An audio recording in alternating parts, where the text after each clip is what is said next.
A common phrase that suggests a better future, and a better you is recreating yourself, but how many really understand how deep it goes? How many people really start on this life-changing journey? We are on the edge of the year 2024, so it's time for a deep waking, a comprehensive guide to recreating yourself in 2024 is provided here. The Stoic philosophy, as well as that of other interesting philosophers, is used in this video. Imagine a life where other people's opinions don't affect you and the noise of society doesn't matter. The art of not caring is what we'll talk about first. It's not about boredom, it's about freedom, where you become the center of your own world and don't care about what's going on around you in this world. People don't try to be happy, it's just they're ready to be realized. But if you really don't care about what's outside, you have to look inside. The art of selfishness is discussed here. Before you get angry at the word selfish, think about this. Can you really love other people if you haven't loved yourself? Learn why selfishness and self-love are the basis of a good life. Now that you have a stronger sense of who you are, let's talk about one of the deepest human quests: finding your own sense of purpose in a world full of chaos. And anchoring purpose can help you see the way. It's not about finding meaning, it's about making a life so full that every breath is a reflection of who you are. The last part of our trip is Stoicism, an old philosophy that is still very useful today. Learn about the Stoics' idea of the good life, which is defined by virtue, wisdom, and tranquility rather than by financial success. A life in which adversity changes you rather than breaking you as you start a new year. Remember that exercise isn't about changing how you look, but about changing who you are at your heart. It's about finding the gems that are hidden inside you, getting back in touch with your true self, and then sending that energy out into the world. The year 2024 is coming up, and it looks like a clean start. The real question is not whether you should change, but whether you are ready to meet your best self. Don't be afraid to jump in. Let's go on a trip together to reach unmatched growth, wisdom, and enlightenment. Have you ever felt like society's demands were too much for you to handle, or worry about things you couldn't change? You're not the only one. If you said yes, a lot of us spend our whole lives worrying about things that may not be as important as we think they are. But what if there was a way to get out of this stuck state, a way to get through life with less stress and more peace of mind? Today we're going to learn more about a philosophical approach that could help you live a happier, more fulfilling life. The art of not caring. This approach isn't about ignoring or not caring about other people. It's about putting our care and attention where it matters, on things we can control, and letting go of the rest. This video will take you on a trip through the wisdom of different ideologies and the philosophers who have been here before us and left us clues. This look at different religions and their ideas isn't just for school. It includes the calming philosophy of Buddhism, the energizing philosophy of Stoicism, the existential courage of Kierkegaard, the Honic calculus of Epicurus, the life affirming ideas of Taoism, and the individualistic essence of EX. Existentialism. Will also talk about cases and uses from real life, the way these ideas have been used by real people will be discussed along with how not worrying in the right way can lead to more happiness, less fear, and a more complete life in general. But what do we really mean when we say not caring in a philosophical sense? Not caring doesn't mean being completely detached or not caring at all. It means freeing ourselves from social pressures, fears of the unknown, worries about things we can't control, and stress over what other people will think of us. It is better to focus on what we do, how we react, and how we feel instead of worrying about things we can't change. This is called the art of not caring, understanding our limits and choosing what deserves our attention. Hard work and enthusiasm is what it's all about. It's about learning to okay with not knowing what will happen and relishing the present moment with joy. You've come to the right place if you've ever felt like the world was weighing on your shoulders, or if you've ever wished you could let go of worries that are holding you back, or if you're just interested in learning about different philosophical views on happiness. We hope that by the end of this trip you'll have a new understanding of how to handle the ups and downs of life with calmness, peace, and clear mind. Join us as we show you how to free yourself by learning the art of not caring. Now is the time to go on a philosophical trip to learn more about yourself and how to let go so that you can live a happier, more satisfying life. Before we start this journey, it's important to set the scene by looking into the deep connection between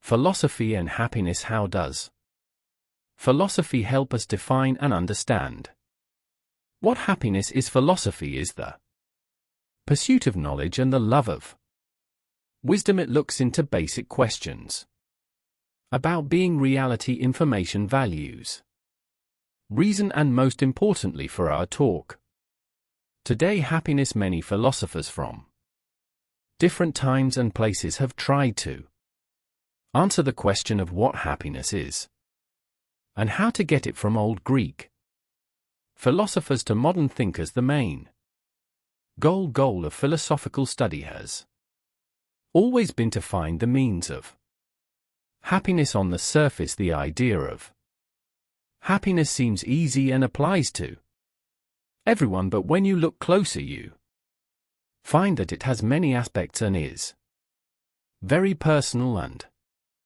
complicated. What makes us happy is mainly based on our own experiences, our culture, and what other people expect of us. But the meaning of happiness grows and changes when we look at it through the big picture of philosophy instead of a particular view. So how do different intellectual views see happiness? First, let's talk about the Greeks, one of the most important philosophers of all time.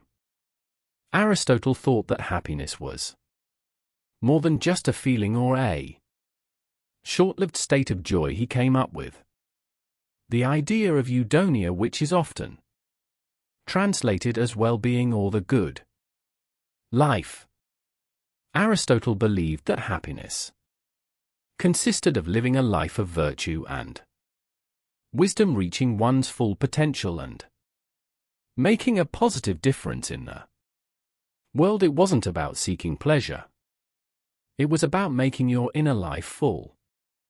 Epicurus, on the other hand, thought that happiness meant seeking pleasure and avoiding pain. Epicurean philosophy, on the other hand, doesn't support selfish excess. Epicurus stressed the easy, natural joys of life, such as peace of mind, friendship, and intellectual activities. These philosophers, like Jeremy Bentham and John Stuart Mill, were utilitarian. They lived in the 17th and 18th centuries during the age of Enlightenment, they said that happiness is about making as many people as possible happy. This idea formed the base of their moral and ethical standards. Arthur Schopenhauer, a German philosopher who lived in the 1800s, had a less positive view. He thought that life was full of pain and that happiness was just not having to go through pain. Schopenhauer's philosophy says that we should lessen our wants in order to feel less pain and sadness. This changes the way we think about what happiness is. Then there were the existentialists of the 20th century, such as Jean-Paul Sartre and Albert Camus. They thought that life has no meaning by itself and that it's up to each person to find their own happiness and purpose. They didn't agree with social rules and pushed for sincerity and personal freedom. Also, we can't forget Eastern philosophy practices like Buddhism. Buddhism says that the way to happiness is to let go of desire and attachment, which leads to inner peace and enlightenment. These different philosophical points of view make it clear that happiness isn't an idea that works for everyone. That which we believe, the decisions we make, and how we see the world are all deeply connected to it. To be happy, people follow different beliefs. Some seek virtue, others pleasure, still others freedom, or still others spiritual growth. We will look at how letting go of some worries fits in with these different philosophical views on happiness as we talk about the art of not caring. Today, the goal is to find a balanced and careful way to care about the things that matter to us, which will lead us to a happy and satisfying life.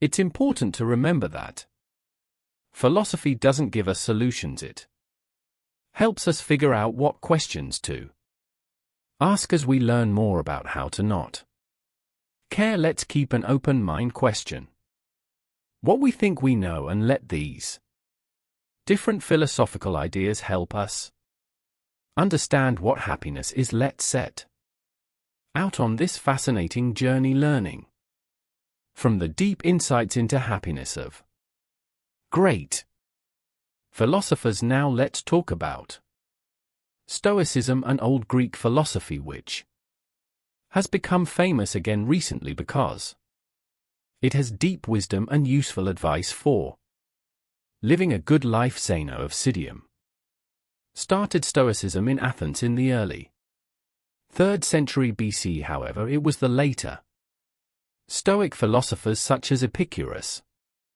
Seneca, and Marcus Aurelius whose ideas have stood the test of time and still speak to us today. Self-discipline, virtue, and reason are important in the ethical philosophy of Stoicism. It shows us that we can't change what happens to us, but we can change how we react to it.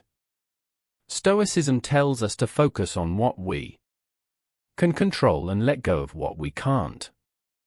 It's a strong way to learn how to not care. This leads us to the Stoic idea of the two kinds of power. Epicurus, a scholar who used to be a slave, wrote beautifully about this idea in his Ennead or Guide. He said some things are within our power while others are not. Within our power, our opinion, motivation, desire, aversion, and in a word, whatever is of our own doing are within our power.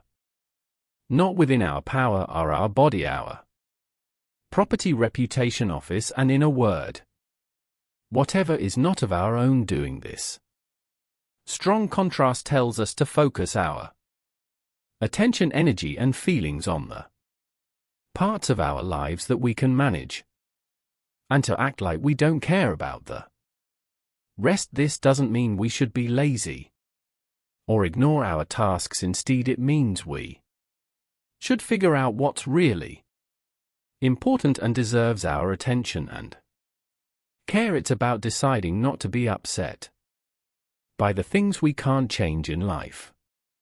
This helps us keep our peace of mind and align ourselves with the natural order of the world, which is a central Stoic idea. Stoicism's example of the skill of not caring can be seen in Marcus Aurelius's meditations as Roman Emperor Marcus Aurelius had a lot of power and influence, but his works show that he knew that these things are temporary, as he put it. In writing, very little is needed to make a happy life. It is all within yourself. In your way of thinking, he often stressed the value of inner peace and tranquility over external accomplishments or praise, showing the Stoic way of not caring about things we can't change. In his writings, Seneca, another important Stoic writer, gives more examples of this idea. He taught us not to be overly affected by adversity or overly ecstatic about success, and to stay unaffected by external circumstances. In a message he wrote, true happiness is to enjoy the present without anxious dependence upon the future, not to amuse ourselves with either hopes or fears, but to rest satisfied with what we have, which is sufficient for he that is so wants nothing. By following Stoic principles, we learn not to worry about how our lives are changing all the time, and instead focus on improving our character, wisdom, and virtue. We learn to be happy with what we have, not caring about what other people do, and at peace with the world. Not caring about anything in the Stoic sense is not the same thing as being indifferent to it. Instead, it means knowing where to focus our care and attention for a happy and peaceful life. From the Stoic school of thought, we now go to Epicurus's garden. Epicurus, a Greek philosopher from antiquity who established the Epicureanism school of philosophy, has another viewpoint on the art of not caring. Despite what many people think, Epicureanism is not about enjoying physical joys or living a fancy life. It's about living a life of tranquility, freedom, and friendship, not about knowing the nature of pleasure and desire. Epicurus said that joy is the best thing in the world and the point of life, but he also said that not all pleasures are worth seeking. He made a distinction between kinetic pleasures, which come from gratifying a desire, and catastatic pleasures, which come from a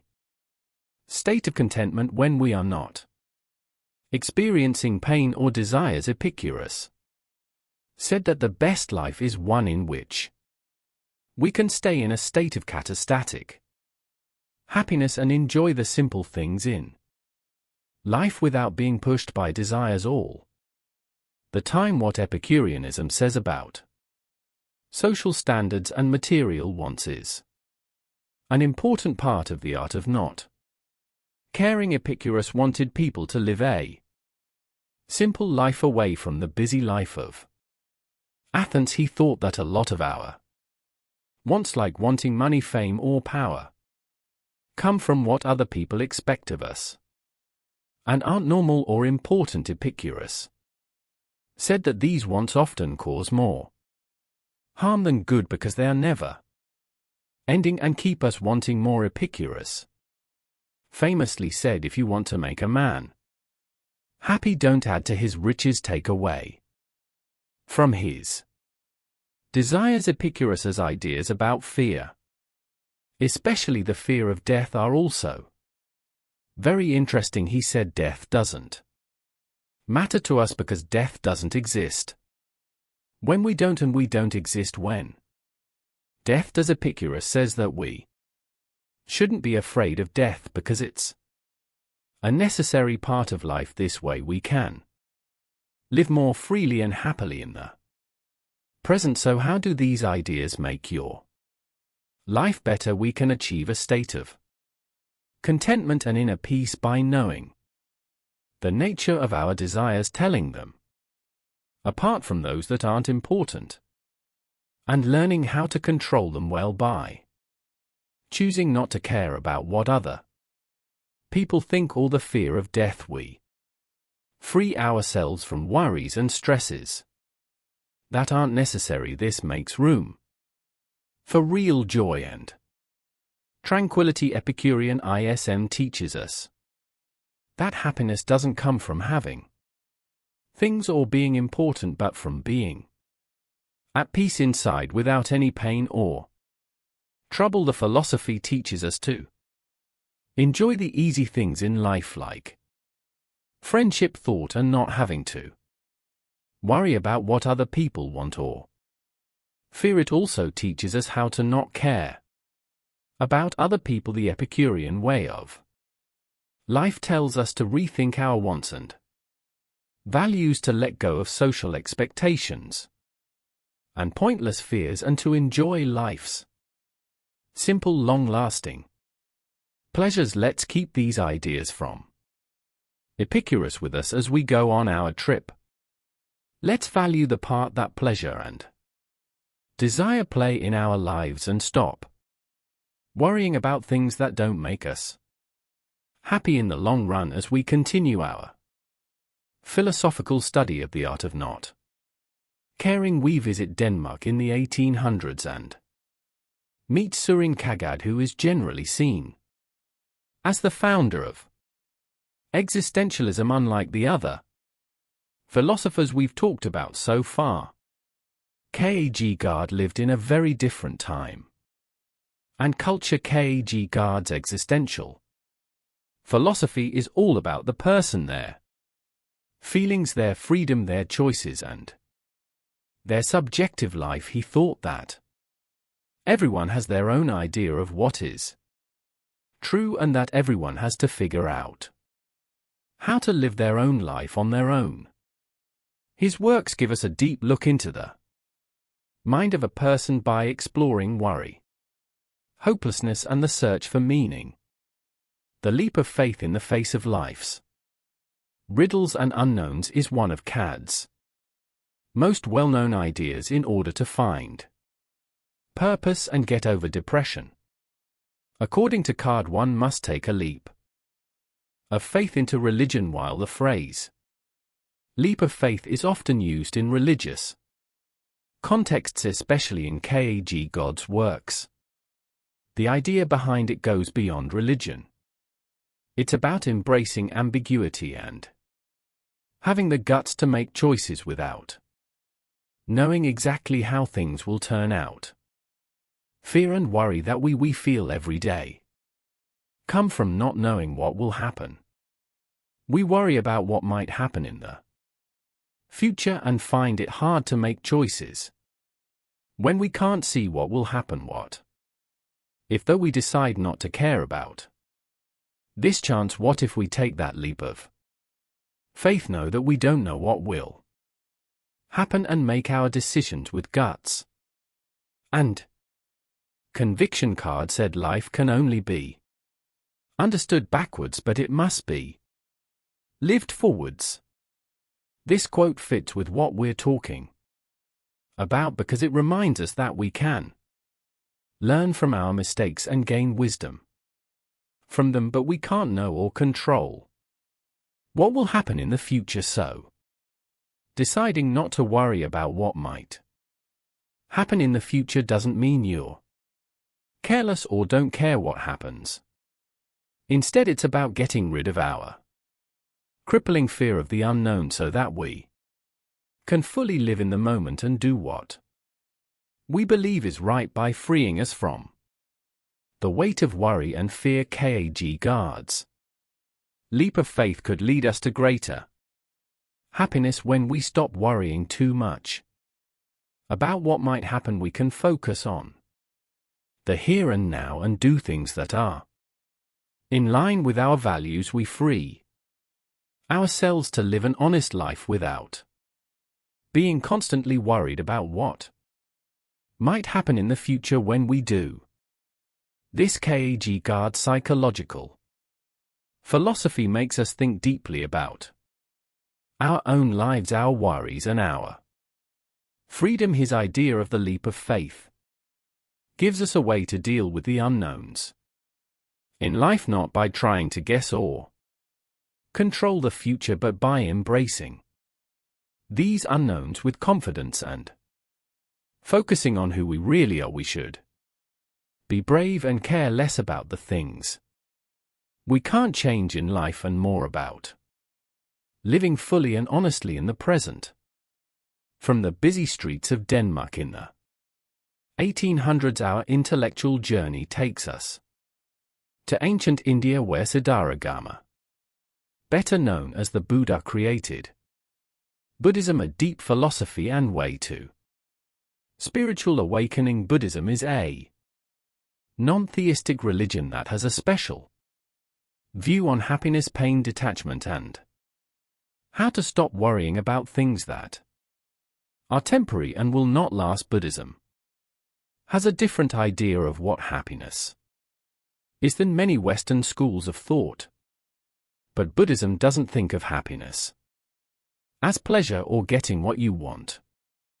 Instead, it sees real happiness as a deep, long-lasting state of well-being and contentment that comes from inner peace and wisdom. This happiness isn't affected by outside factors, and anyone can get it by being aware, acting in an honest way, and knowing how reality works. The Four Noble Truths are very important to Buddhism. They explain what pain is, why it happens, how to stop it, and the way to do that according to what the Buddha taught. Pain comes from tanha, which means a strong desire for something other or more than what is. We want these things because we don't know that reality is really made up of changeable things.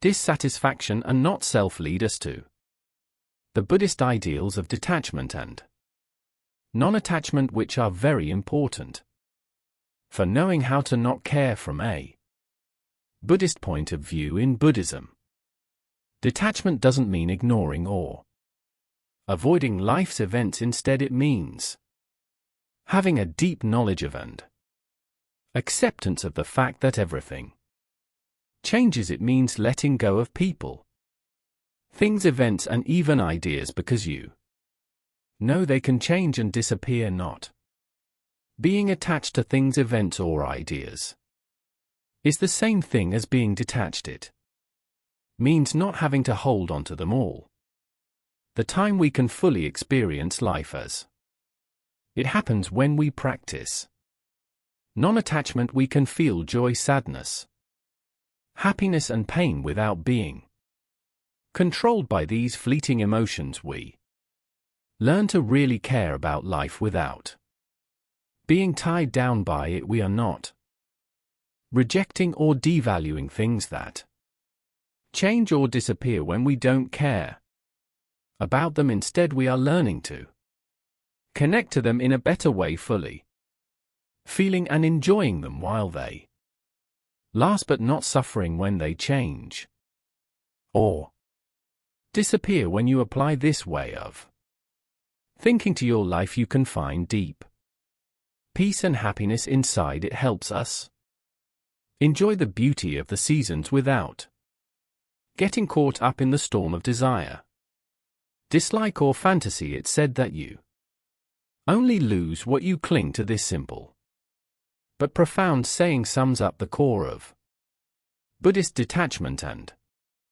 non-attachment. It tells us to let go and stop worrying too much about things that are temporary and hard to understand. By doing this, we remove ourselves from a lot of the pain we cause ourselves and make room for a deeper, longer-lasting kind of happiness. Buddhist teachings, which go deep into the nature of reality and the mind, can help you learn how to not care. We can learn to live a more peaceful, clear and free life by learning and applying the ideas of detachment and non-attachment. Let us remember the Buddha's wisdom as we continue our sec.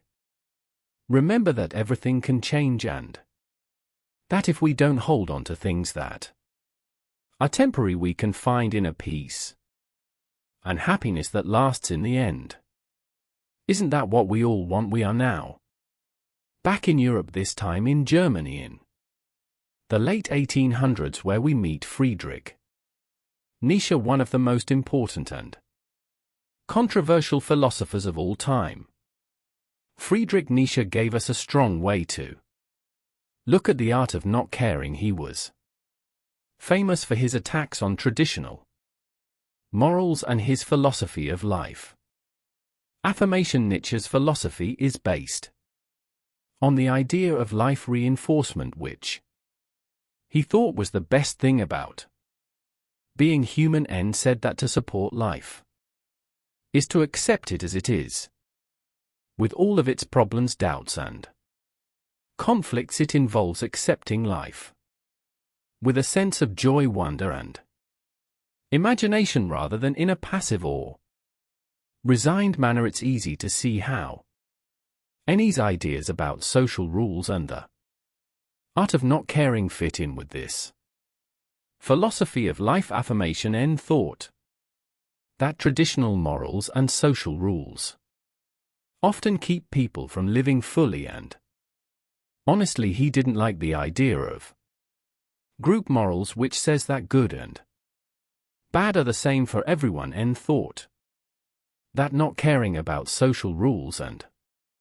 standard morals wasn't the same as being indifferent or apathetic. He thought that it was about self-overcoming, which is the process of going beyond conditioned behaviors and beliefs to find your own values. When we don't care about what other people think of us, we can start to question, criticize, and finally get rid of these ideas. This lets us write our own moral code and decide for ourselves what is important, useful, and satisfying. This is where the idea of the Übermensch, which is also known as the Overman or Superman, comes up. This idea is Nietzsche's idea of the perfect person, someone who has gotten over themselves, found their values, and accepted life in all its complexity. The Übermensch is the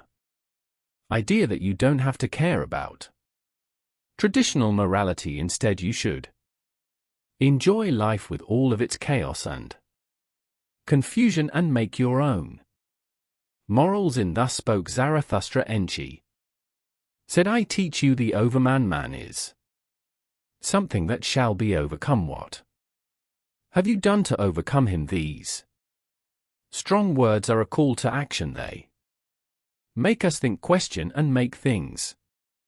They tell us that we can get through hard times and become the people we really are in our quest to learn how to not care. What does Nietzsche's philosophy have to offer? It makes us think about how we relate to social rules and traditional morals. As a result, it tells us not to let these outside standards limit who we are, but to instead set our own values and accept life as it is.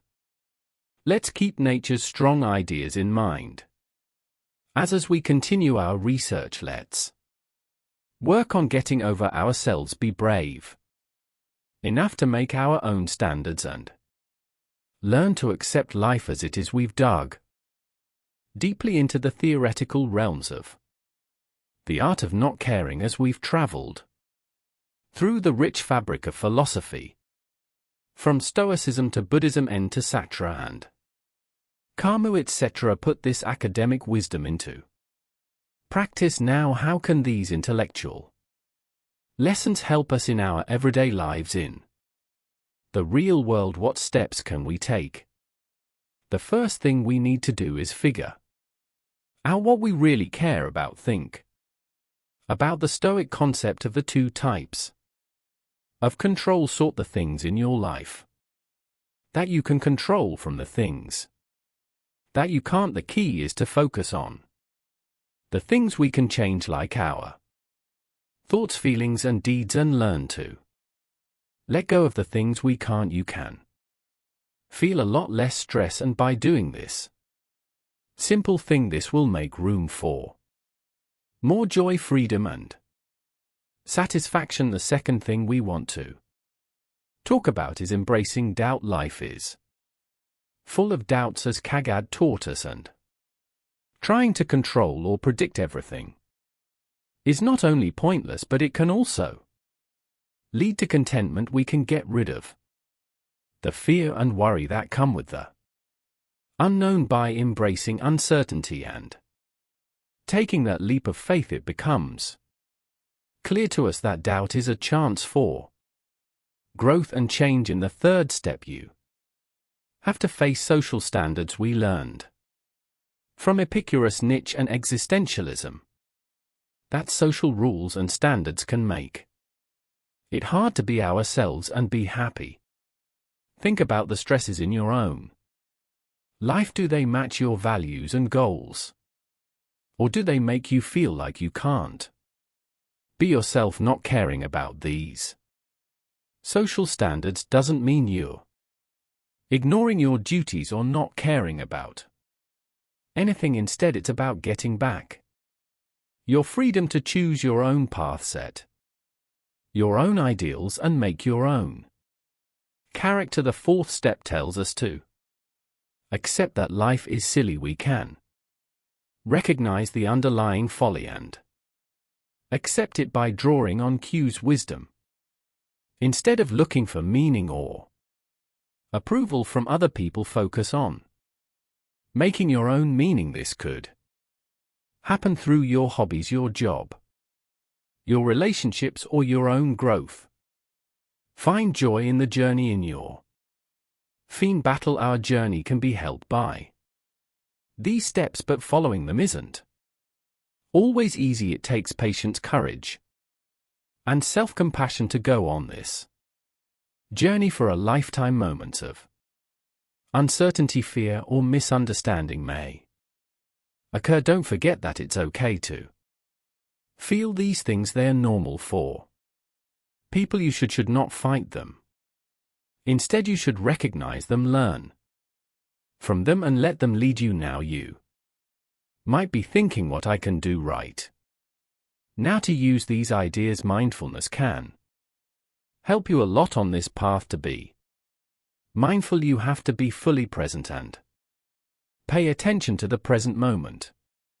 Without judging it, it lets us see our feelings, thoughts, and sensations for what they are without getting caught up in them. Take a few moments every day to sit in silence as a simple relaxation method. Pay attention to your breath and how it feels as air comes in and out of your body. Bring your mind back to your breath slowly. If it wanders, you can develop a sense of present acceptance and non-attachment through this practice. These are all important skills for learning how to not care. Remember that not caring does not mean not caring about or neglecting. It's about figuring out what's important, embracing life's uncertainties and nonsense, and finding your own spirit despite what other people think you should be doing. We need to be brave, kind to ourselves, and ready to accept the whole of what it means to be human on this trip, not the end goal. Now that this look at the art of not caring is over, let's take a moment to think and maybe set the stage for what comes next. We've been on an interesting trip through time, from the Stoic masters of ancient Rome to the existentialist thinkers of the 20th century, looking at how these philosophical schools have thought about the idea of not caring. We've looked at the Stoic principle of the split of control, and we've learned that the key to tranquility and happiness lies in figuring out what we can control from what we can't and putting our attention and energy there. We learned a lot about Epicurean philosophy by looking at what Epicurus said about happiness, desire, and how important it is to not care about what other people think. We put a lot of faith in embracing the inevitable uncertainties of life and realizing that not caring about some results can make us happier people. We learned a lot about Eastern philosophy and how the Buddhist ideas of separation and non-attachment can help us let go of things that don't last, which can lead to peace and happiness inside. Pushed us to question social norms and taught us through his philosophy about valuing life how important it is to not care about following these norms on our way to overcoming ourselves. Sartre and Camus in particular were existentialist philosophers who stressed how silly life is and told us to take responsibility for our own lives, saying that not thinking about how silly life is can lead to personal freedom. In the last part we talked about how to use these intellectual ideas in everyday life. We talked about how to figure out what's important to us, how to deal with confusion, how to go against what society expects of us, and how to accept the ridiculousness of life. We also talked about some problems that might come up along the way and a simple awareness method that can help you become more present, accepting, and non-attached. However, this discovery is just the start of your trip. The skill of not caring is not a place you can get to, but a way of life that you can follow. It takes self-compassion, patience, and bravery. Remember to apply these philosophical ideas to your own life as you continue to learn more. Figure out what means most to you and let go of what doesn't serve your greatest good.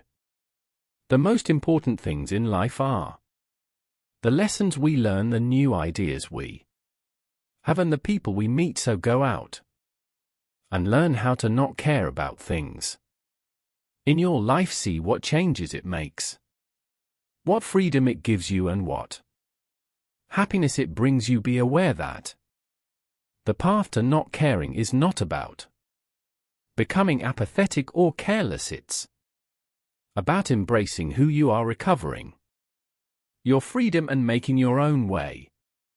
It's about finding your own soul in the midst of societal standards, uncertainty, and the fact that life is just plain silly. At some point, have you ever felt bad about taking the day off, eating your favorite food, or taking a little extra time to care for yourself? Or maybe people have told you you're selfish for putting your own needs first. Now it's time to talk about these feelings and look into the interesting place where self-love and what some might call selfishness meet. We'll take a deep look into the thoughts of some of the most important philosophers and psychologists of all time in this video. These are thinkers who have been brave enough to question the status quo and shed new light on how self-love and selfishness affect our lives. Friedrich Nietzsche, K.L. Rogers, Abraham Maslow, Aristotle, Rand, Jean-Paul Sartre, Buddha, and Eric E.R. Sun all had ideas that changed the world. We will find the secret wisdom in what they taught and use what we learn to improve our own lives. Self-love and selfishness are always being sent mixed messages by the world around us. On the one hand, we're told to be kind and selfless, to put others before ourselves, though we are told it's okay to love ourselves and that our own wants should come first. When we get these mixed messages, we might feel lost and guilty, not sure how to find the right balance you can use. What we're talking about today in your personal and business life, because of this, to live happier, more peaceful lives, we need to learn more about self-love and selfishness. We can learn to enjoy ourselves with all of our flaws and strengths by setting limits and making time for ourselves. We don't have to feel bad about doing this or worry about being seen as selfish. I used to have a hard time with these very ideas. I would sometimes skip rest, fun, and even health just to keep from being seen as selfish. I would do anything to help other people, even if it meant putting my own health at risk. I didn't understand how important self-love and a certain kind of selfishness are until I started studying philosophy and psychology. These lessons not only changed my personal life, but they also had a big effect on my work life, making me happier and more successful. Therefore, I think this series has something useful to offer you, whether you're here out of interest, in search of personal growth, or to learn things that will help you succeed at work. We'll work together to dispel common myths, see things from different angles, and start a trip to learn more about ourselves and our place in the world. Self-love is more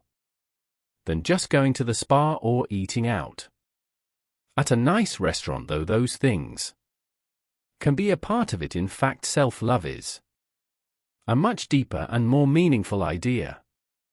It's about accepting ourselves fully, flaws and all. It's about recognizing our own worth and being kind and respectful to ourselves. Self-love isn't about being perfect, it's about being okay with how you are. It's about realizing that we're not perfect and that it's okay to mess up. It means showing ourselves the same kindness, understanding, and patience that we show to other people. It's not vain or cocky to love yourself. It means recognizing our humanity, our unique mix of strengths and flaws, and appreciating ourselves just the way we are. You can love yourself by taking care of your physical, social, and mental health. It's about setting limits, taking care of ourselves, following our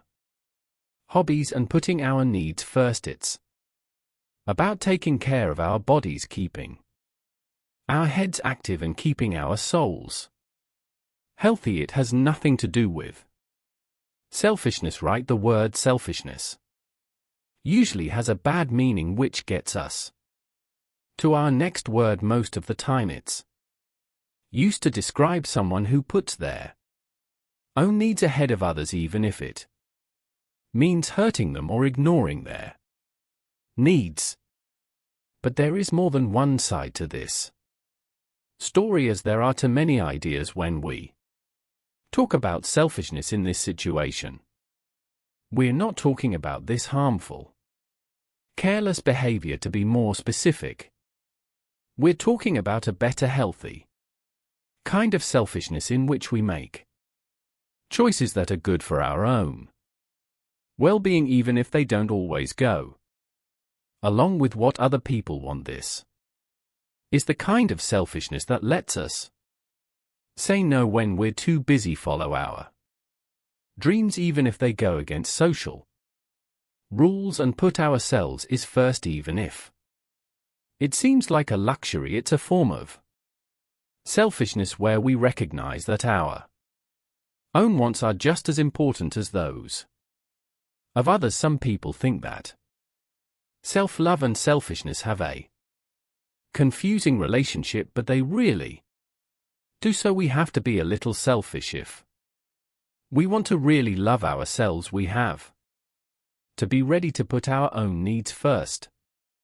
Set limits and make decisions that are good for our health, and in order to be positively greedy, we must first see how valuable we are, which means we must love ourselves. Self-love and a good amount of selfishness are like two sides of the same coin. They are both important for our personal growth and happiness. We are able to handle life with resilience, assurance, and inner peace because of the dynamic interaction between self-love and selfishness. But how did these kinds of ideas come about? Where do they fit in the big picture of philosophy and psychological thought? How have they changed over time? As we watch this video, we'll look into these and other questions, looking at them from the interesting points of view of different philosophers and psychologists, and finding the deep insights they offer. Remember that this is not meant to promote selfishness in the bad sense, where people don't care about others and hurt them. We want to show you how to have a healthy, balanced sense of self, where you can stand up for your needs, know how valuable you are, and still care about and respect the people around you. We are now going to talk about self-love and healthy selfishness in more detail. These are two ideas that are deeply connected and play key roles in our mental health, personal growth, and general well-being. To understand why loving yourself is so important for mental health, we need to look at biology, psychology, and how people act. There is a direct link between how we see ourselves and our mental health that has been known for decades by psychologists and experts. Let's picture gardens in our heads now. You would think that a yard full of love, happiness, and care would grow well. Similarly, our brains can grow when they are filled with self-love. The thorns of self-doubt, self-criticism, and negative self-talk can poison our mental soil and cause anxiety, sadness, and other mental health problems. Self-love is like a natural defense against these things. When we love ourselves, we give our feelings and situations value. We let ourselves feel what we need to, and that our feelings are important. This kind of support can stop people from repressing their emotions, which is often a sign of mental discomfort. Self-love gives us the courage to deal with life's problems head on. We don't have to break down when things get tough or stress us out.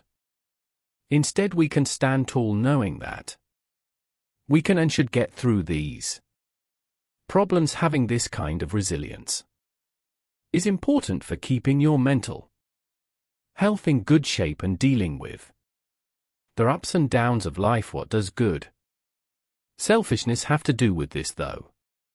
If self-love is the dirt that our mental garden grows in, then healthy selfishness is the act of taking care of that garden and making sure it gets the food it needs. Healthy selfishness entails recognizing our wants and taking action to satisfy them despite our busy lives. It's about making time for ourselves, putting our health first, and not being afraid to set limits. By putting our needs first, we can learn more about ourselves, improve our skills, and follow our hobbies, which leads to personal growth. A good sense of selfishness also helps us learn how to say no, stop trying to please others, and stop taking on too much. A lot of us fall into these traps, and it hurts our mental and emotional health. A crucial step in personal growth is learning to say no to things that drain us. This is an act of healthy selfishness. Self-love and healthy selfishness work together to make a powerful force that helps us live a peaceful, happy, and full life. They help us stay mentally balanced, develop as people, and face the challenges of life with confidence and resilience. We create a mental garden in our minds by loving ourselves, which is a healthy environment for good ideas, self-worth, and resilience. Our healthy selfishness helps us take care of this garden and give it the food, attention, and care it needs to grow together. These ideas help us live a life where we can stand tall, not swayed by the winds of outside support or validation, but firmly grounded in self-love and respect.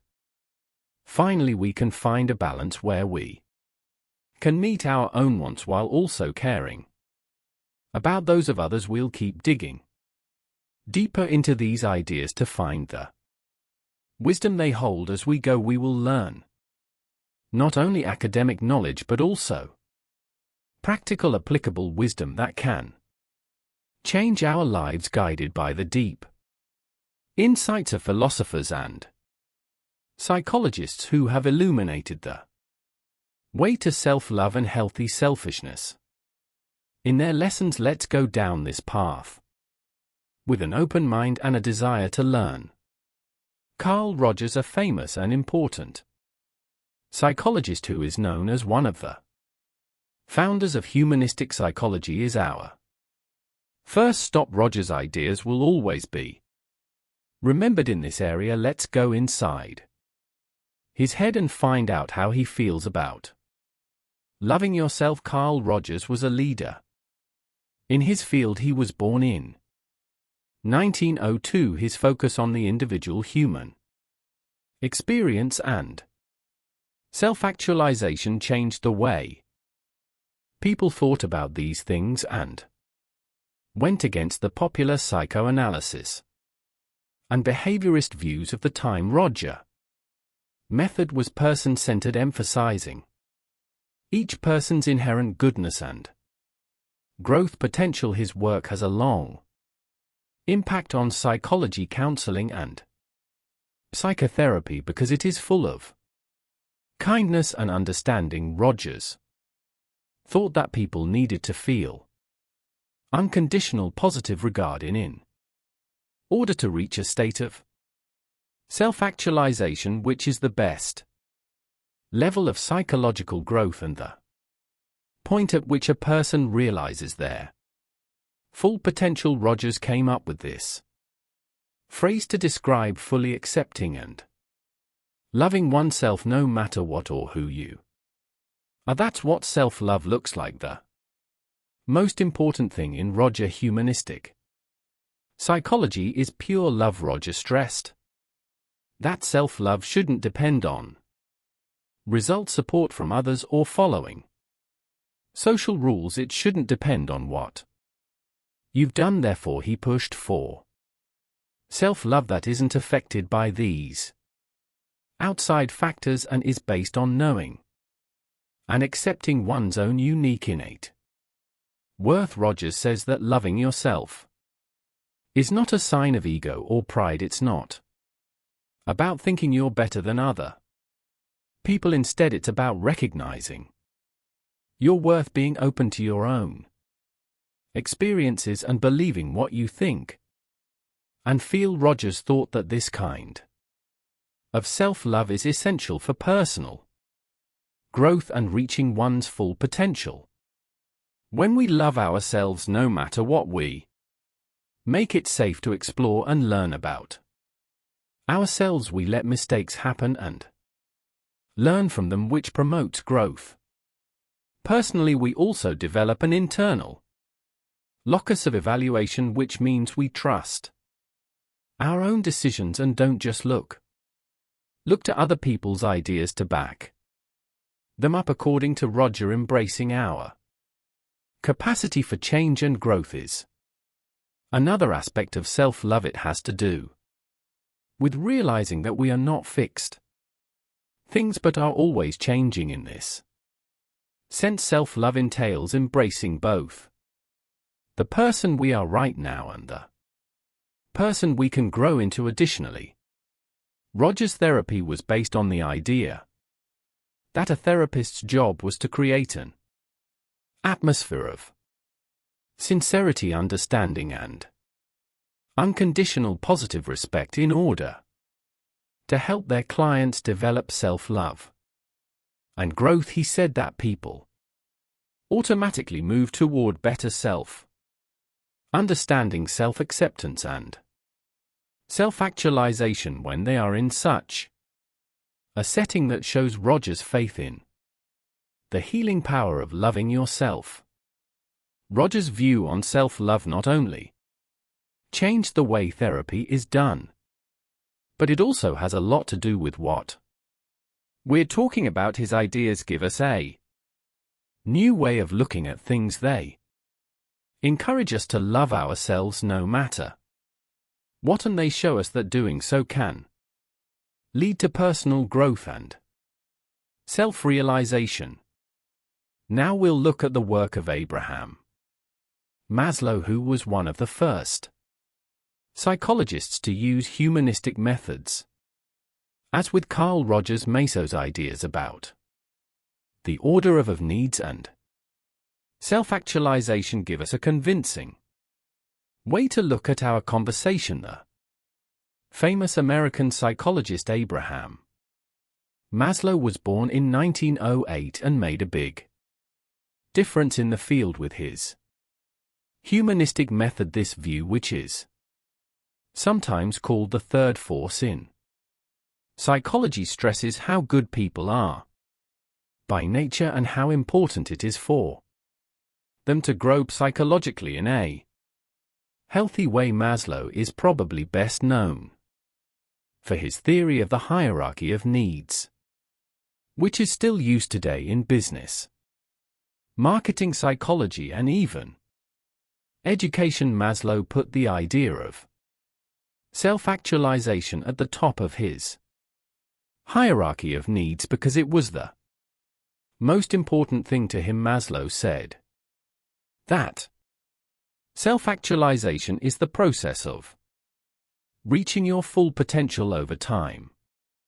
This idea, which is all about personal growth and improvement, is linked to what we talked about when we talked about self-love and healthy selfishness. At the base of Maslow's ladder of needs are basic needs like food and water. At the top are self-actualization needs. Maslow says that people must first meet their basic wants in order to go after their more important ones. In other words, someone must first meet their needs for safety, love and connection, and respect before they can try to become their best selves. Self-love and selfishness can be seen in a very interesting way through this idea in the framework of Maslow's structure. Loving yourself is an important part of meeting all of these needs. The more we love ourselves, the more we take care of our wants, from the physical to the mental self-care, which could be seen as a good form of selfishness, is an important step on the path to becoming your best self. Maslow also talked about how important self-esteem was in the order he did this to show how self-love and respect are for personal growth. It was his idea that people need to respect themselves and others in order to move up the system.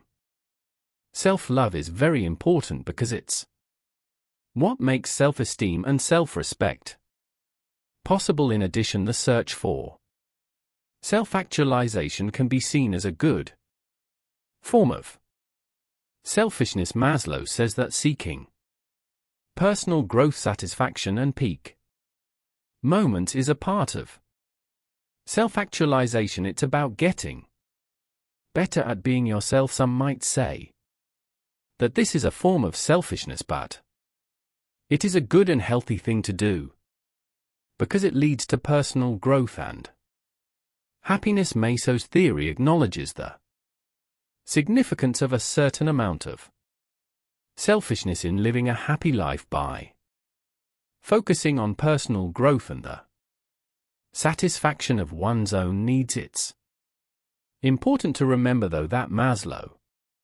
also thought of transcendence as part of self-actualization. This meant helping others and seeing how you are connected to the rest of humanity. Abraham Meso's ideas give us a new and interesting way to look at self-love and healthy selfishness. His writing reveals the road to self-actualization, emphasizing the importance of healthy selfishness in our personal growth, as well as the role of self-love in meeting our needs.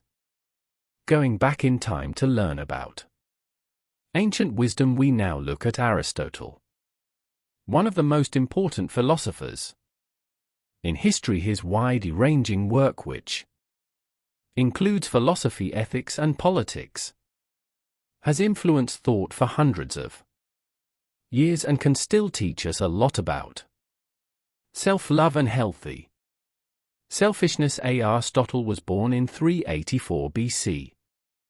He studied under Plato and then taught Alexander the Great. He opened a school in Athens called the Lum and taught there for more than 10 years. His work had a huge impact on philosophy in the West and laid the groundwork for many later philosophical ideas and ways of doing things. The idea of eudaimonia, which is often translated as happiness or flourishing, is at the heart of Aristotle's ethical philosophy. Aristotle said that eudaimonia is the most important thing in life and in thought. It is, however, a permanent state of being that comes from living a life of virtue and realizing one's full potential, rather than a fleeting state of happiness or pleasure. The ideas of self-love and reasonable self-interest are deeply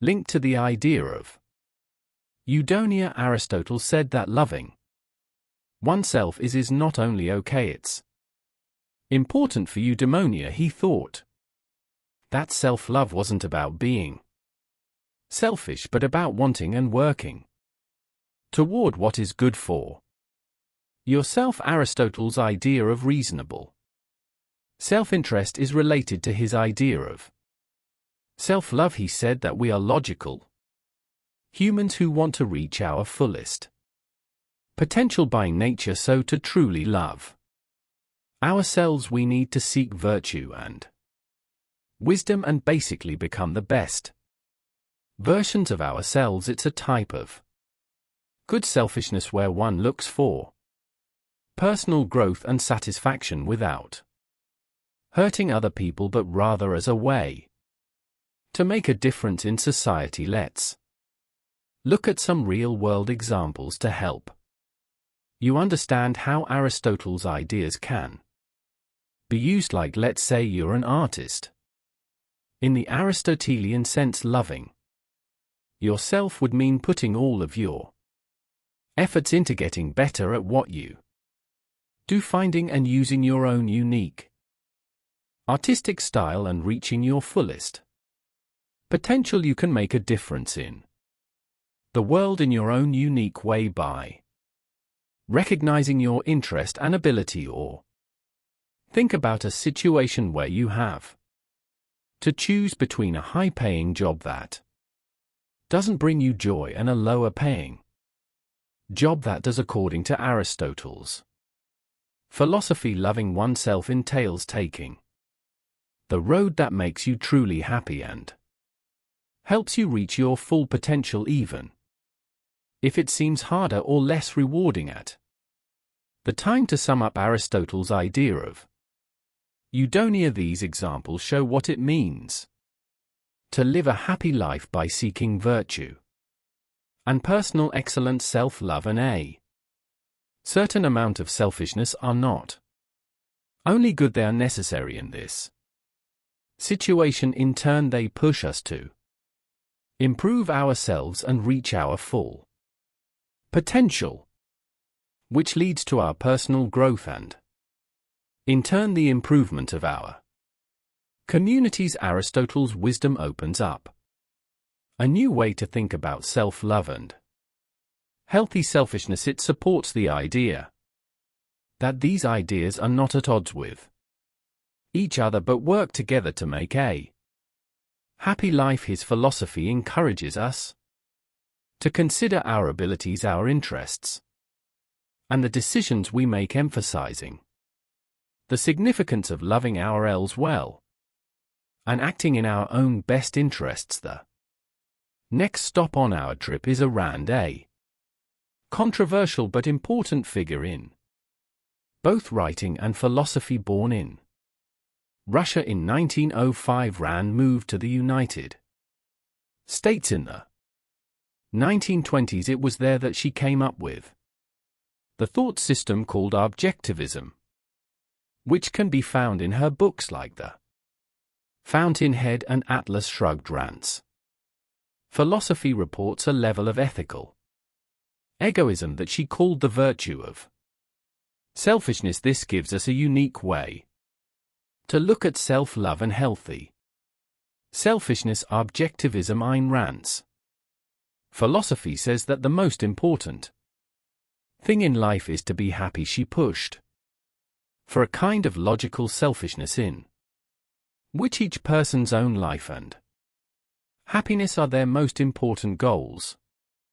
Objectivism says that everyone has a moral duty to look out for themselves, not help others and protect their own rights. In her book The Virtue of Selfishness, Rand says that her idea of selfishness is not caring about other people but not being willing to give up something for them. It's important to note that Rand's idea of reasonable selfishness doesn't support hurting or taking advantage of other people. It's about being true to yourself, sticking to your goals and beliefs, and living in a way that makes you happy. In the end, Rand argued that one must use reason to decide one's own interests, avoiding the trap of instant satisfaction or short-term benefits at the price of long-term well-being. Let's break down Rand's idea of reasonable selfishness to get a better sense of her point of view. The word rational is very important here. Rand's selfishness isn't about giving into whims or short-term wants. It's about acting in a way that benefits herself in the long run. Rand says that someone who is truly selfish would never hurt others, lie or steal, because it would not make sense for them to do those things. It breaks down trust, hurts relationships, and makes life difficult. In the long run, a strong sense of self-respect and self-esteem are also central to Rand's definition of selfishness.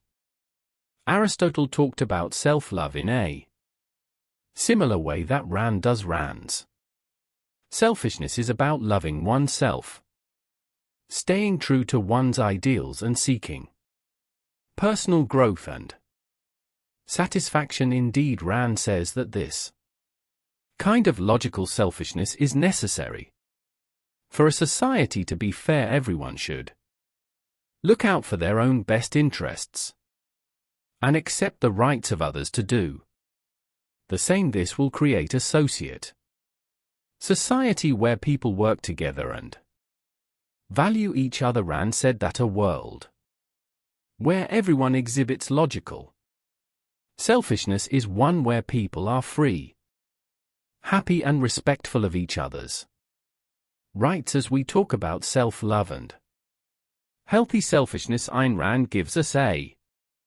thought-provoking point of view. Her support for sensible selfishness goes against common sense and makes us think again about what selfishness means to us and how it affects our lives. It's a stark reminder of how important it is to live our lives in line with our ideals and our own best interests, and to understand the fundamental role this plays in our general health and happiness. There's no denying the importance of recognizing and embracing our own self-interest, even if some people think her philosophy is too extreme or just a cold-hearted support of egocentrism. We not only find personal happiness by doing this, but we also help make society more honest, open, and in the end peaceful.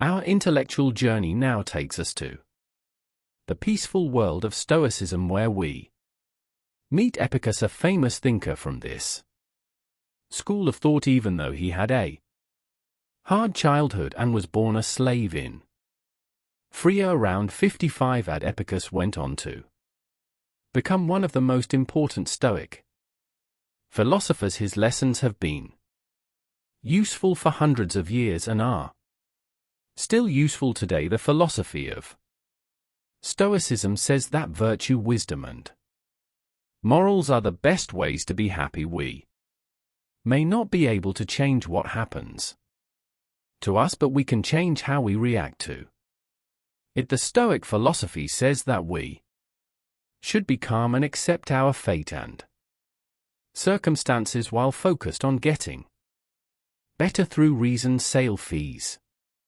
and virtue. Epicurus is a well-known Stoic philosopher who is best known for his ideas about inner freedom and self-control. Some of his most important books like Discourses and Enneads go into great detail about these ideas. Epicurus says we need to know the difference between what we can control, like our thoughts, feelings, and actions, and what we can't, like outside of events, other people's actions, or their views. This knowledge is what his philosophy and Stoic thought in general are built on. Self-control in the Epicurean sense is more than just staying away from temptations and acting on impulse. Instead, it's about being able to control how we feel and respond to things happening around us. It means realizing that our inner state or happiness is not determined by what happens to us, but by how we answer it. This point of view is very much in line with self-love, because it tells us to take care of our mental and emotional health and keep our inner peace. Stoicism places a high value on taking care of oneself, emphasizing the importance of maintaining tranquility, emotional resilience, and moral honesty. In Stoicism, self-care isn't just about treating yourself or relaxing physically, despite what most people think. It means keeping your mind, body, and soul in balance by doing things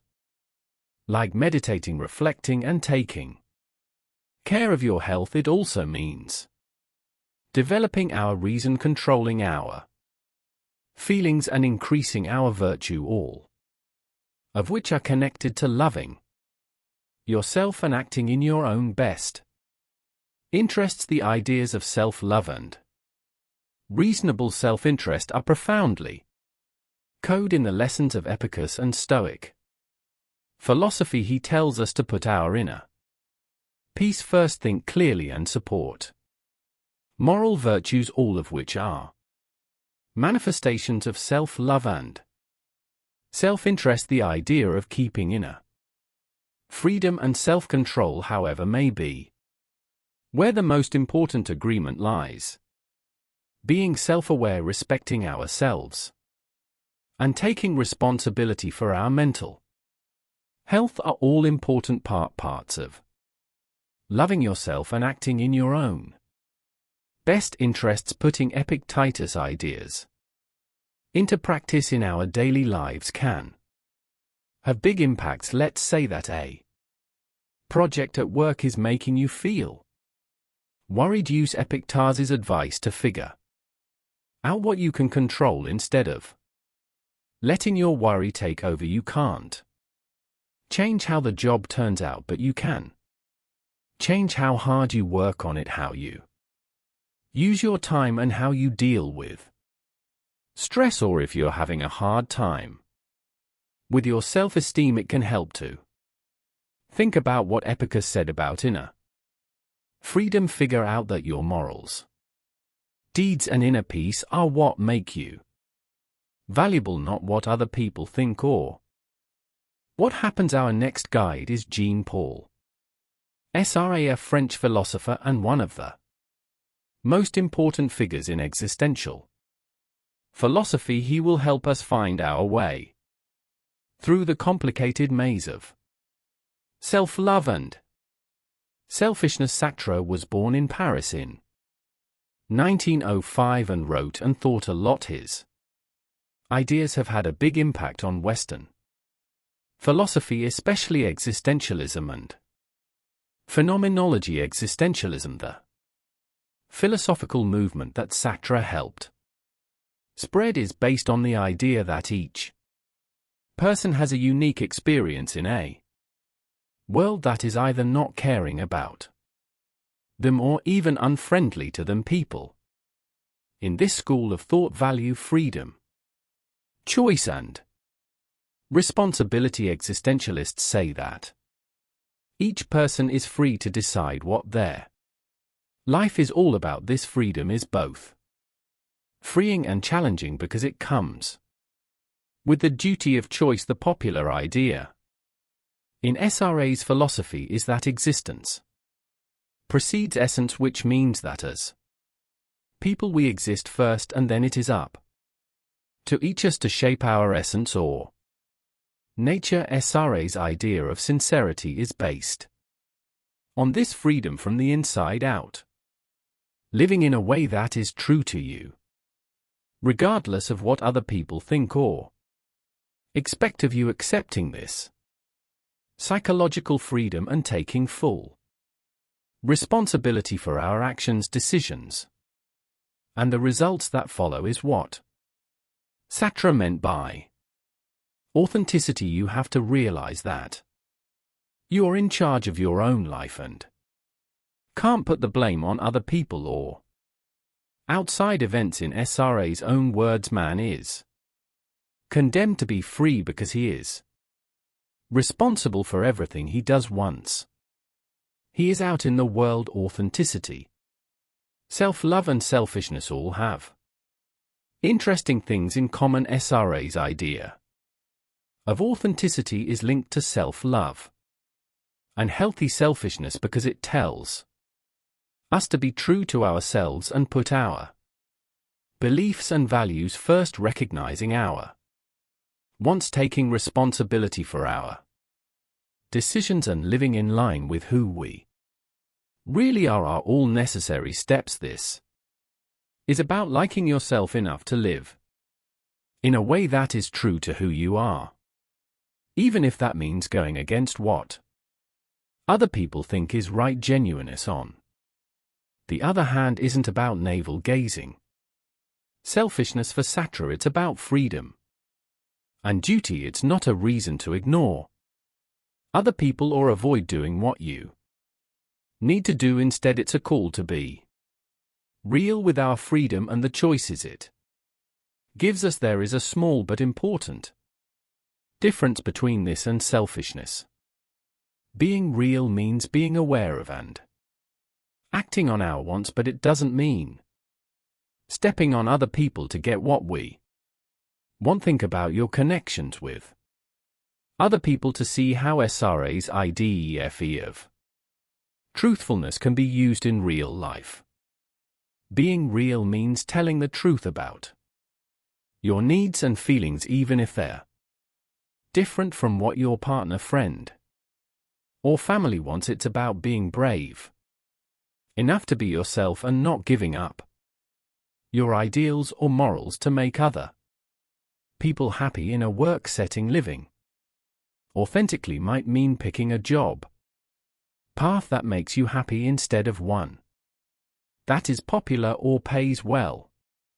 Recognizing your interests and goals and taking ownership of the decisions that support them are the key. SRA's idea of sincerity is an interesting way to look at self-love and healthy selfishness. His philosophical philosophy tells us to enjoy our freedom, take responsibility for our lives, and be brave enough to live honestly. This helps us learn more about self-love and selfishness. Let's keep going on our philosophical trip. This time we'll go east and find safety under the bod tree of Buddhism, from what Siddha Gama, also known as the Buddha, taught in the 6th century BC. This very old philosophy grew.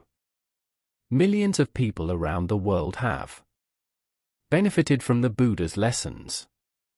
Enduring wisdom and direction. The 4 noble truths are at the heart of Buddha's lessons. They explain what pain is, why it happens, how to stop it, and the way to do it. The Noble Eightfold Path is what the Buddha said you should do to end your pain and reach nirvana, which is a state of perfect peace and understanding. The middle way, which is also called the Noble Eightfold Path, is an important part of what Buddha taught. The middle way is a road of balance somewhere between giving into your wants and not giving into your needs. It stays away from both sides and instead encourages a calm and thoughtful way of living. The Buddha found this way after trying both extreme poverty and lavish wealth, and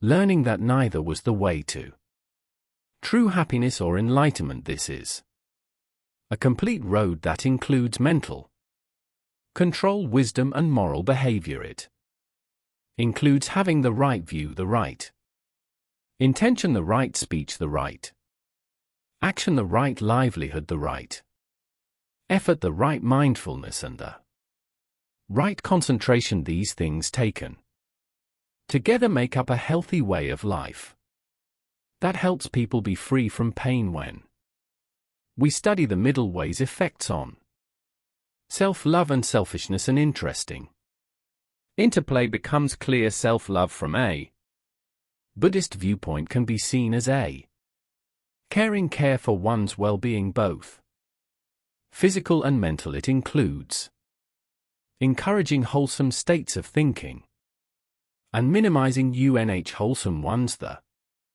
practice of self-love fits well with the middle way, as it includes taking care of oneself without falling into the extremes of narcissism or self or neglect. On the other hand, selfishness in Buddhism isn't inherently demonized. Instead, it's the unskillful or harmful expressions of selfishness that are discouraged, such as greed, hatred, and delusion. These are seen as roots of suffering that pull one away from the right path. However, a healthy sense of selfishness, like caring for one's well-being, is important in Buddhism, as it helps cultivate self-love and compassion, which are crucial in walking the middle way. Let's consider the practice of meditation, a fundamental part of Buddhist practice. Meditation can be seen as an act of self-love and healthy selfish. It's a time you dedicate entirely to yourself, focusing inward and cultivating a tranquil and mindful state of mind.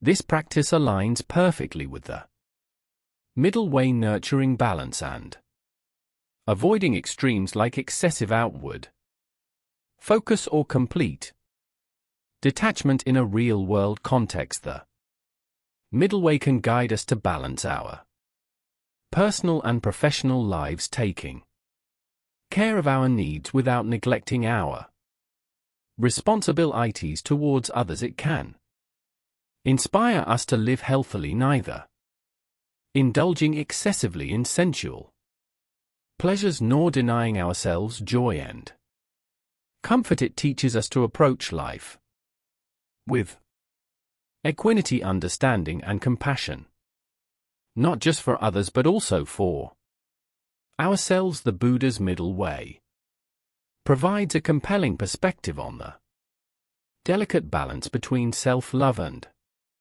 selfishness. It encourages us to cultivate self-love and a healthy sense of self-interest without swinging to the extremes of self-indulgence or self-denial. As we delve deeper into our exploration, we turn our gaze to the mid-20th century and the contributions of a German social psychologist, psychoanalyst, sociologist and humanistic philosopher, Erich Fr. Born in Frankfurt, Germany in 1900, Fr's ideas transcended academic fields, providing profound insights into human behavior, love and society. From his best known for his work The Art of Loving, published in 1956. In this seminal work he presents love not as a sentiment easily swayed by passion or external factors, but as an art that one must cultivate and nurture. According to From, the practice of love involves a sense of discipline, concentration, patience, and a transcendence of narcissism. Most importantly, it requires an ability to love oneself. Prom's conception of self-love is far from the notion of narcissism or conceitedness. He emphasized that loving oneself and loving others are two sides of the same coin. They are inseparable. To From, self-love means acknowledging one's own worth and not hating oneself for one's shortcomings. It's a deep appreciation for oneself that in turn allows for the genuine love of others. Pr wrote, in the experience of love lies the only answer to being human, lies sanity. He believed that an individual's mental health could not be separated from their capacity to love themselves and others. He argued that self-love and the love for others are intertwined, noting that love isn't possible without self-love and self-love isn't possible without the love for others. In practical terms, Pr's idea of self-love encourages us to maintain a balance between caring for ourselves and for others. It's about acknowledging our own needs and aspirations while respecting and caring for the needs and aspirations of others. It rejects the notion of self-love as a narcissistic, self-absorbed act, redefining it instead as an inclusive act that extends beyond the self in our relationships, whether personal or professional. From's idea encourages us to practice active listening, understanding and mutual respect stemming from the love we cultivate for ourselves and extend to others. It pushes us to be patient, not just with others but also with ourselves, as we navigate through the challenges of life in the realm of personal growth and development. Fr's concept teaches us to embrace our flaws and work on them without hating or being too harsh on ourselves. It encourages a healthy level of self-critique and introspection, fostering personal growth and a better understanding of ourselves. Prom's perspective on self-love as an integral part of loving others provides a crucial layer to our understanding of self-love and selfishness.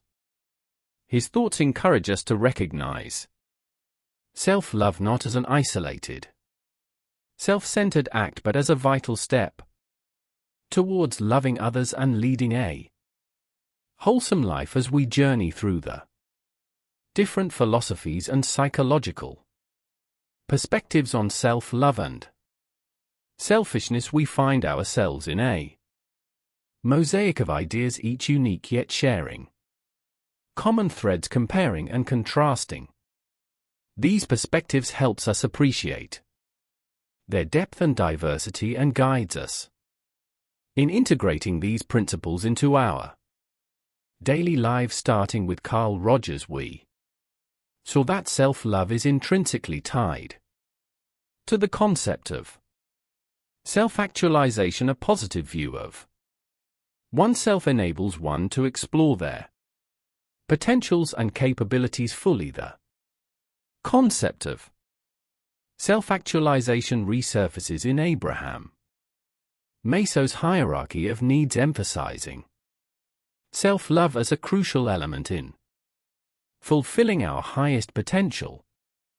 Aristotle's Eudaimonia echoes similar sentiments with the pursuit of happiness through self-realization and the achievement of personal excellence. On the other hand, Ayn Rand's objectivism introduces the idea of rational selfishness, arguing that pursuing one's self-interest, when done rationally, is the highest moral purpose. This contrasts with the Stoic perspective represented by Epictetus, which advocates for self-control and inner freedom, seeking tranquility and virtue rather than immediate self-gratification.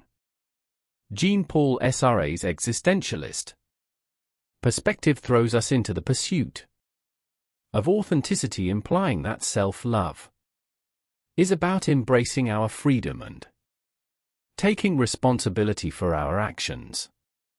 Meanwhile, Buddha's middle way teaches us to navigate between the dreams of self-denial and self-indulgence, emphasizing the need for a balanced approach to self-love and selfishness. Eric Fr. bridges these different perspectives by presenting self-love as an art crucial for our ability to love others. His work underscores the mutual interdependence between loving oneself and loving others. Despite their varied historical and cultural contexts, these philosophers and psychologists share an appreciation for the value of self-love and a balanced sense of selfishness. They all recognize in one way or another that self-love is not an act of vanity or narcissism, but a crucial part of human well-being and a key to a fulfilling life. The concept of selfishness, too, is reframed as a healthy act of caring for oneself and not an expression of disregard for others. In terms of applying these perspectives to contemporary life, we can take away several valuable lessons. Self-love is about recognizing our self-worth and treating ourselves with kindness and respect. It involves understanding and meeting our needs, whether physical, emotional or psychological. Healthy selfishness, on the other hand, is about setting boundaries and making time for ourselves amid our busy lives. It's about asserting our interests while maintaining empathy and consideration for others in a world that often demands us to put others' needs before our own.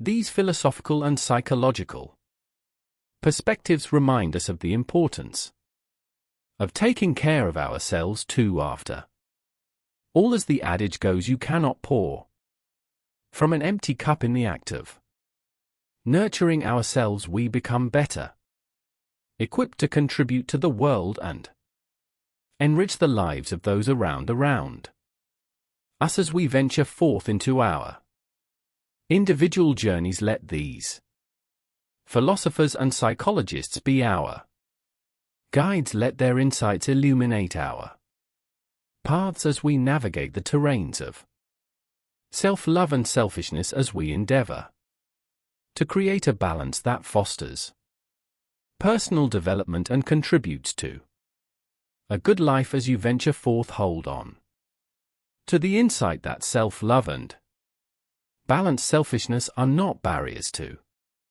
our growth but catalysts for it. They form the undercurrent of a life that's not just good but meaningful, fulfilling, and truly our own. Have you ever found yourself pondering over the fundamental questions of human existence? Who am I?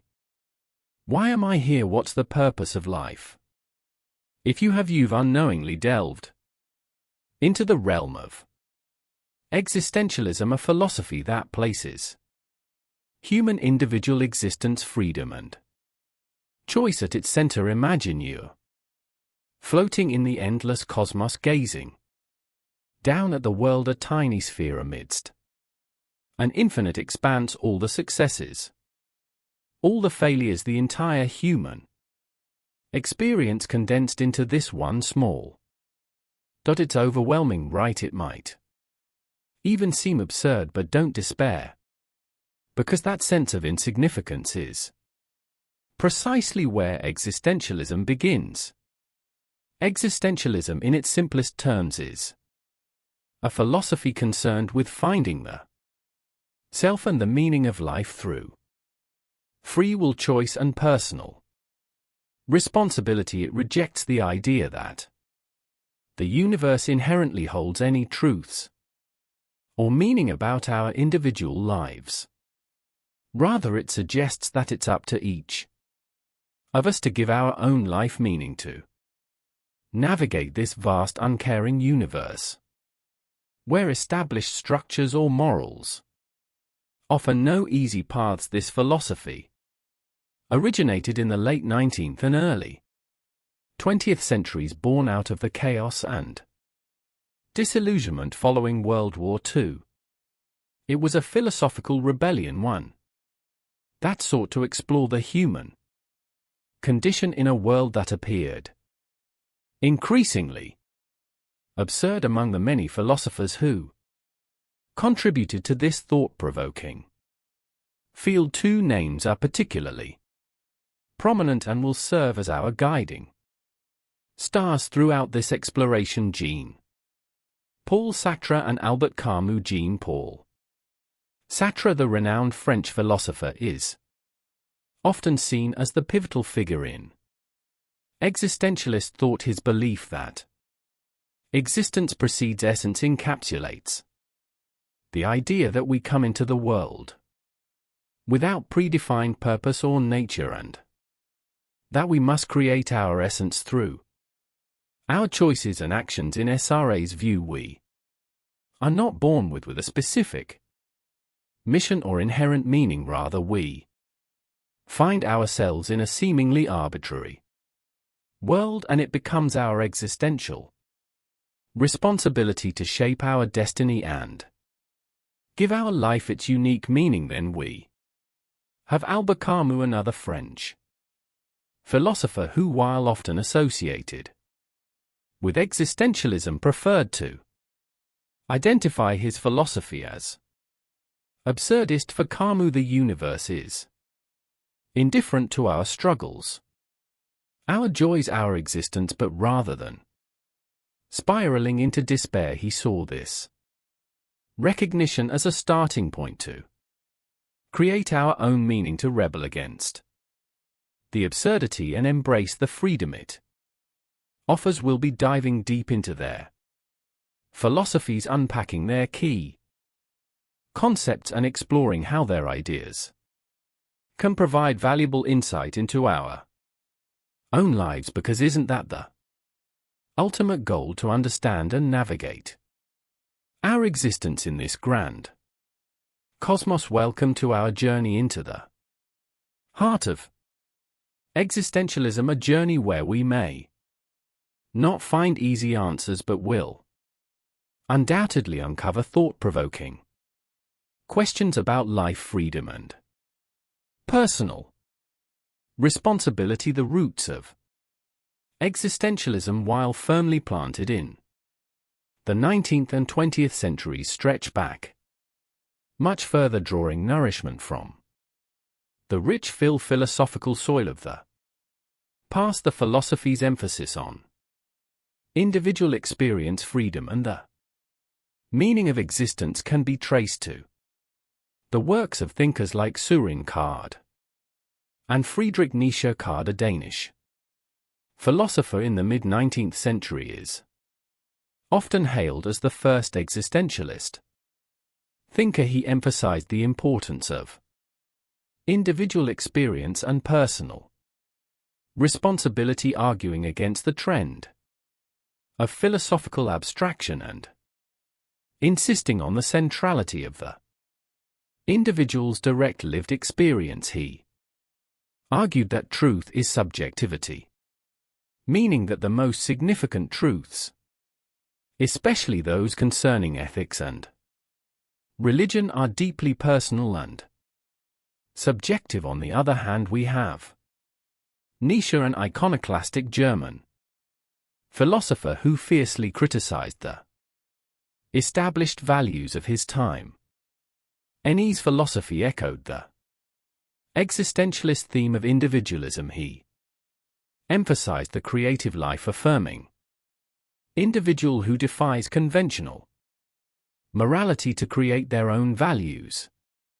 Despite these early roots, existentialism, as we understand it today, came into its own in the aftermath of the Second World War, a time that witnessed cataclysmic despair, loss, and a crisis of identity. It was a period where previously held societal and philosophical certainties were upended, forcing humanity to reassess its place in the world. In this context, existentialism emphasis on personal freedom, the responsibility of choice, and the search for authentic existence resonated deeply. The core tenet of this philosophy, that existence precedes essence, counter it the traditional philosophical view that ents, or a set nature, precedes existence. This revolutionary idea suggested that we are born without a predetermined purpose or nature, and that it's our responsibility to define ourselves through our actions and choices. Simone de Beauvoir, another significant existentialist thinker, echoed this sentiment in her seminal work The Second Sex, where she examined the existentialist dilemma through the lens of women's experience, thus connecting existentialism with the growing feminist movement. The existentialist philosophy was also profoundly influenced by the rapidly changing political landscape, the rise of totalitarian regimes, the horrors of the Holocaust, and the nuclear threat led to a profound sense of fear, uncertainty, and alienation, which was echoed in existentialist works. Finally, it's essential to highlight the cultural landscape, notably the fields of literature and art, which significantly influenced existentialism. Existential themes are apparent in the works of Fyodor Dostoevsky, Franz Kafka, and Samuel Beckett, whose characters often grapple with despair, isolation, and the absurdity of existence, vividly illustrating existentialist ideas. Thus, existentialism came from the convergence of philosophical thought, historical change, and cultural expression, a response to the modern world's challenges, pushing individuals to face their existence's absurdity and find personal meaning amidst the chaos. Having set the historical stage, let's now move on to the key figures of our exploration. Sra and Camus, their beliefs born out of this tumultuous time, can continue to challenge and inspire us as we manage the complexities of our own lives. Jean-Paul Sartre, born in 1905 in Paris, France, was a man of many skills. He was a philosopher, novelist, playwright, and critic with an impact that stretched far beyond the boundaries of academic philosophy. He is commonly known as the leading figure of the existentialist movement. Orphaned at a young age, SRA was raised by his grandparents. He excelled intellectually and attended a top university in Paris. There he met his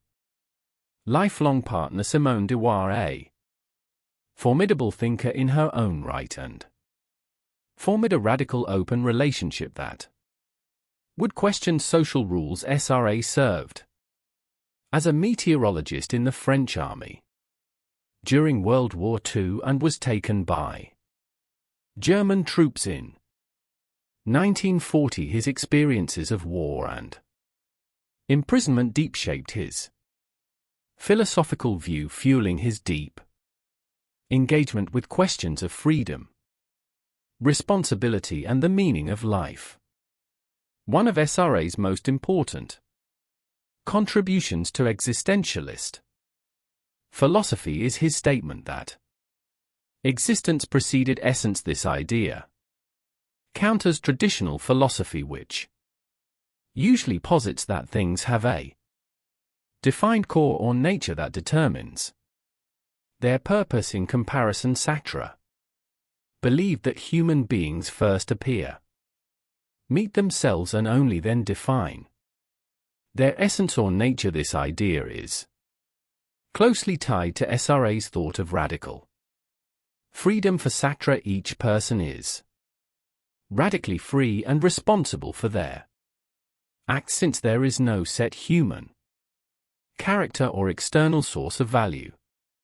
Every action a person takes helps define what it means to be human. This freedom makes me feel both free and scared. It gives people endless ways to kill themselves, but it also makes them take full responsibility for their life and decisions. Sartre says that people often try to avoid the stress of being free by acting like they are not free. He called this bad faith when we blame our situations, our genes, or social standards. We avoid taking responsibility for our actions and freedom.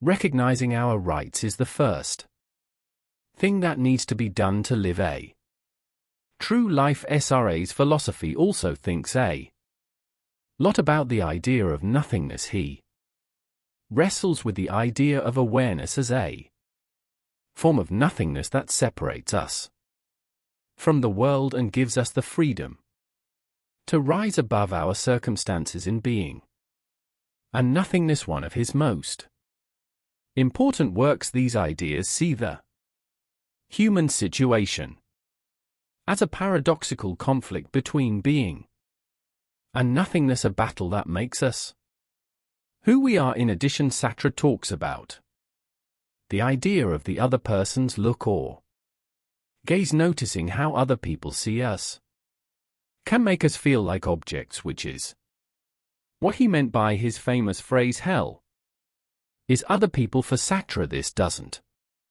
mean that all relationships are bad, but it does mean that knowing other people's points of view can limit our freedom. SRA's philosophy is deeply connected to his work for social justice and political action. He didn't just see philosophy as a subject to be studied. He saw it as a way to question, seek, and change society. Existentialism was an action philosophy that told people to be aware of their freedom and use it to fight unfairness and make their lives more real. Being and Nothingness, which came out in 1943, is probably SRA's most important work. This book delves deeply into phenomenology and existentialism, looking at things like human awareness,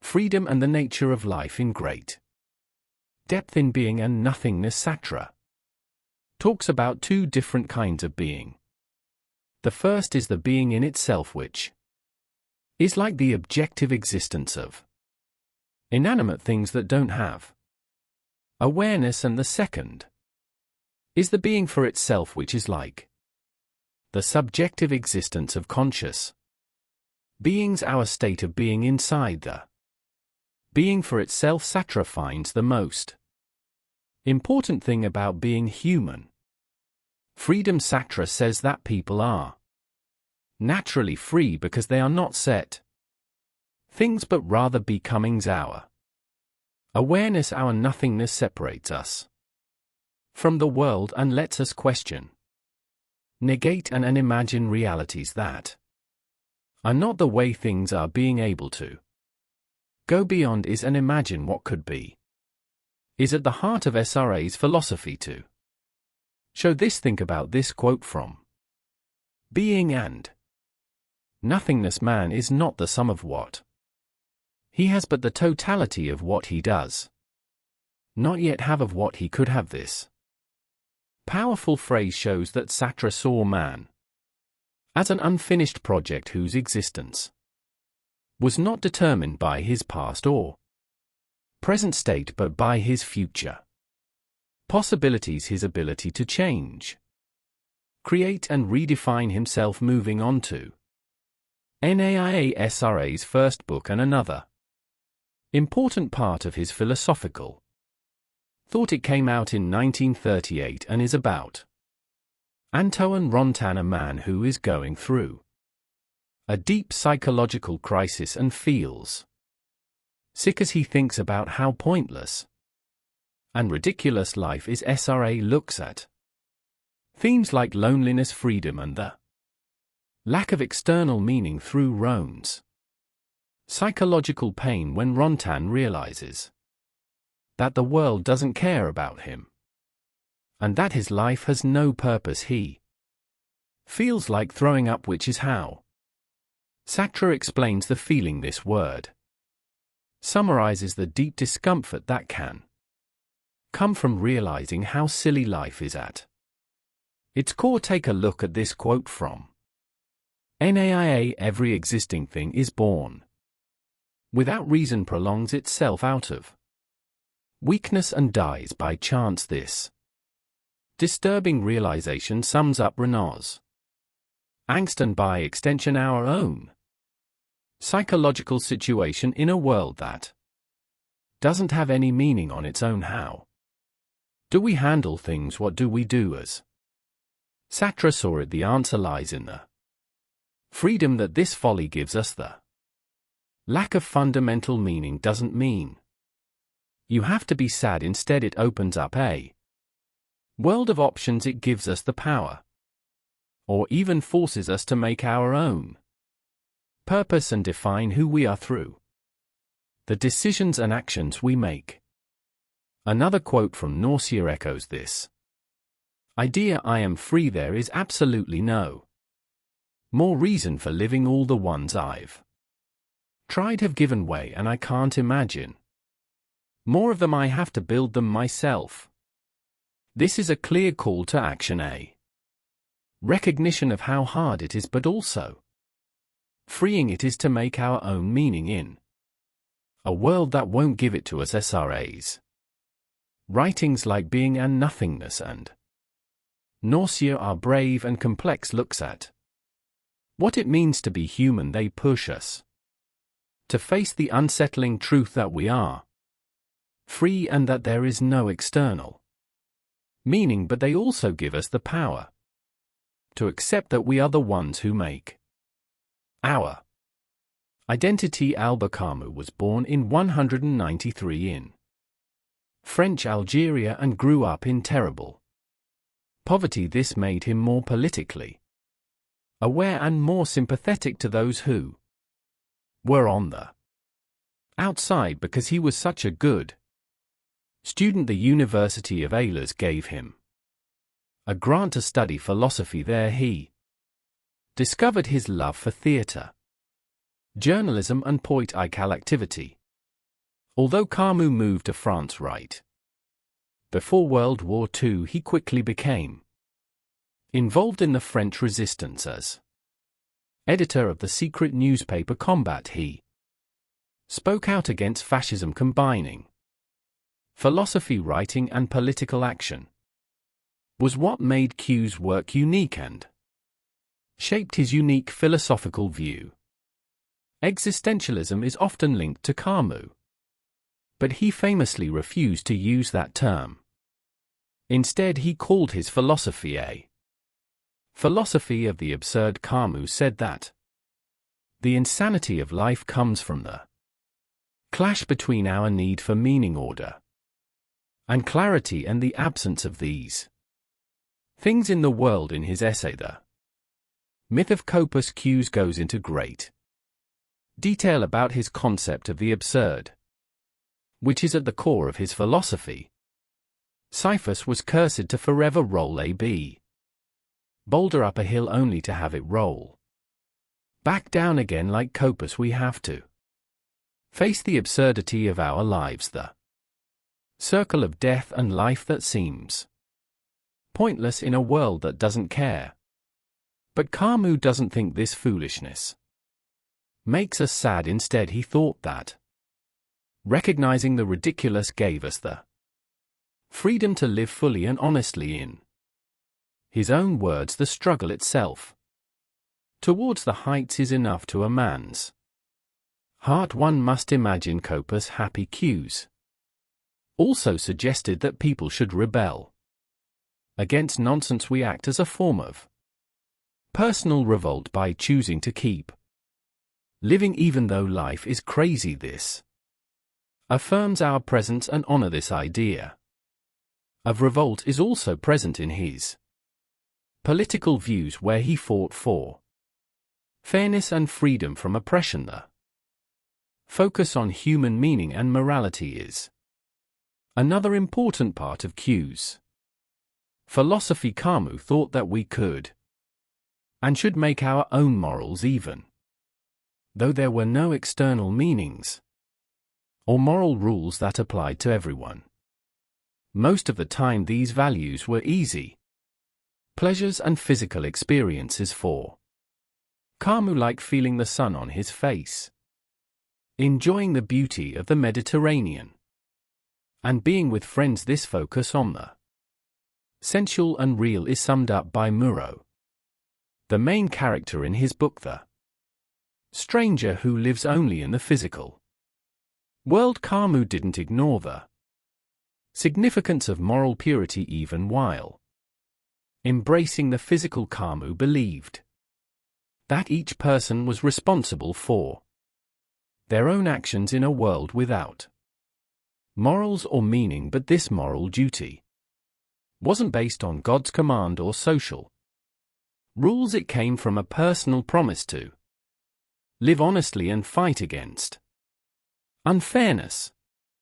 Camus' work on the philosophy of the absurd is both enlightening and inspiring. His philosophy pushes us to face how silly our lives are and encourages us to make the most of them by rebelling against the system and finding our own meaning. Camus' first book, The Stranger, came out in 1942 and is probably his most well-known work. The main character So tells the story, and the book explores themes of nonsense, indifference, and rebellion, which are important parts of Q's philosophy. In the book, Mao, a French Algerian, doesn't care about anything and reacts to the world around him in a way that is almost apathetic. He doesn't show any emotion when his mother dies, and he doesn't feel bad when he does something violent for no reason. His emotional separation from the world shows that he doesn't care about social rules and standards, which is what Camus meant by the word absurd. The courtroom scene is important for understanding Muro's thoughts, because it's where he says, "I had lived my life one way and I could just as well have lived it another. I had done this, and I hadn't done that. I hadn't done This thing but I had done another this.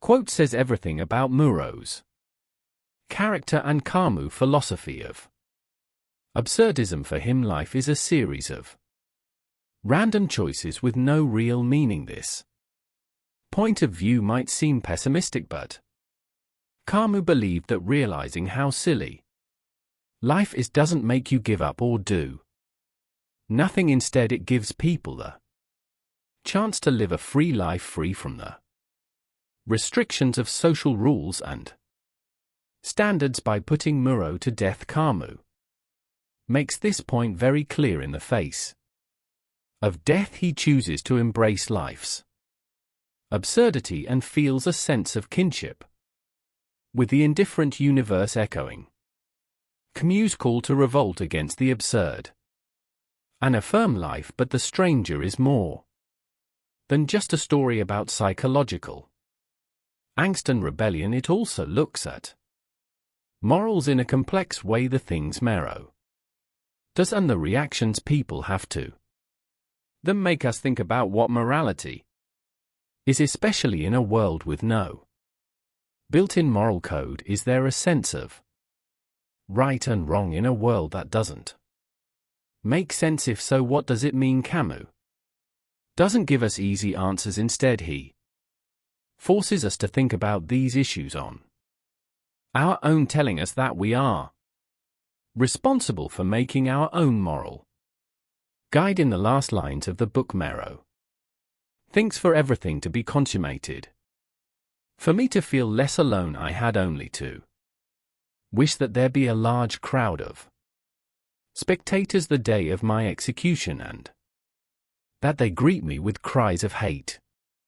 The main character in The Stranger vividly shows Q's philosophy of the absurd. We face the universe's indifference and the randomness of life, and we are asked to think about meaning and morals in a world that doesn't have a purpose of its own. Sobering and empowering, his philosophy challenges us to confront the absurdity of our existence while inspiring us to affirm our lives through personal revolt and the creation of individual meaning. In our next segment, we'll explore how these existential philosophies of Sartre and Camus can apply to our daily lives, guiding us in our quest for authenticity, freedom and personal meaning. Having journeyed through the minds of Sartre and Camus, we now turn to the fundamental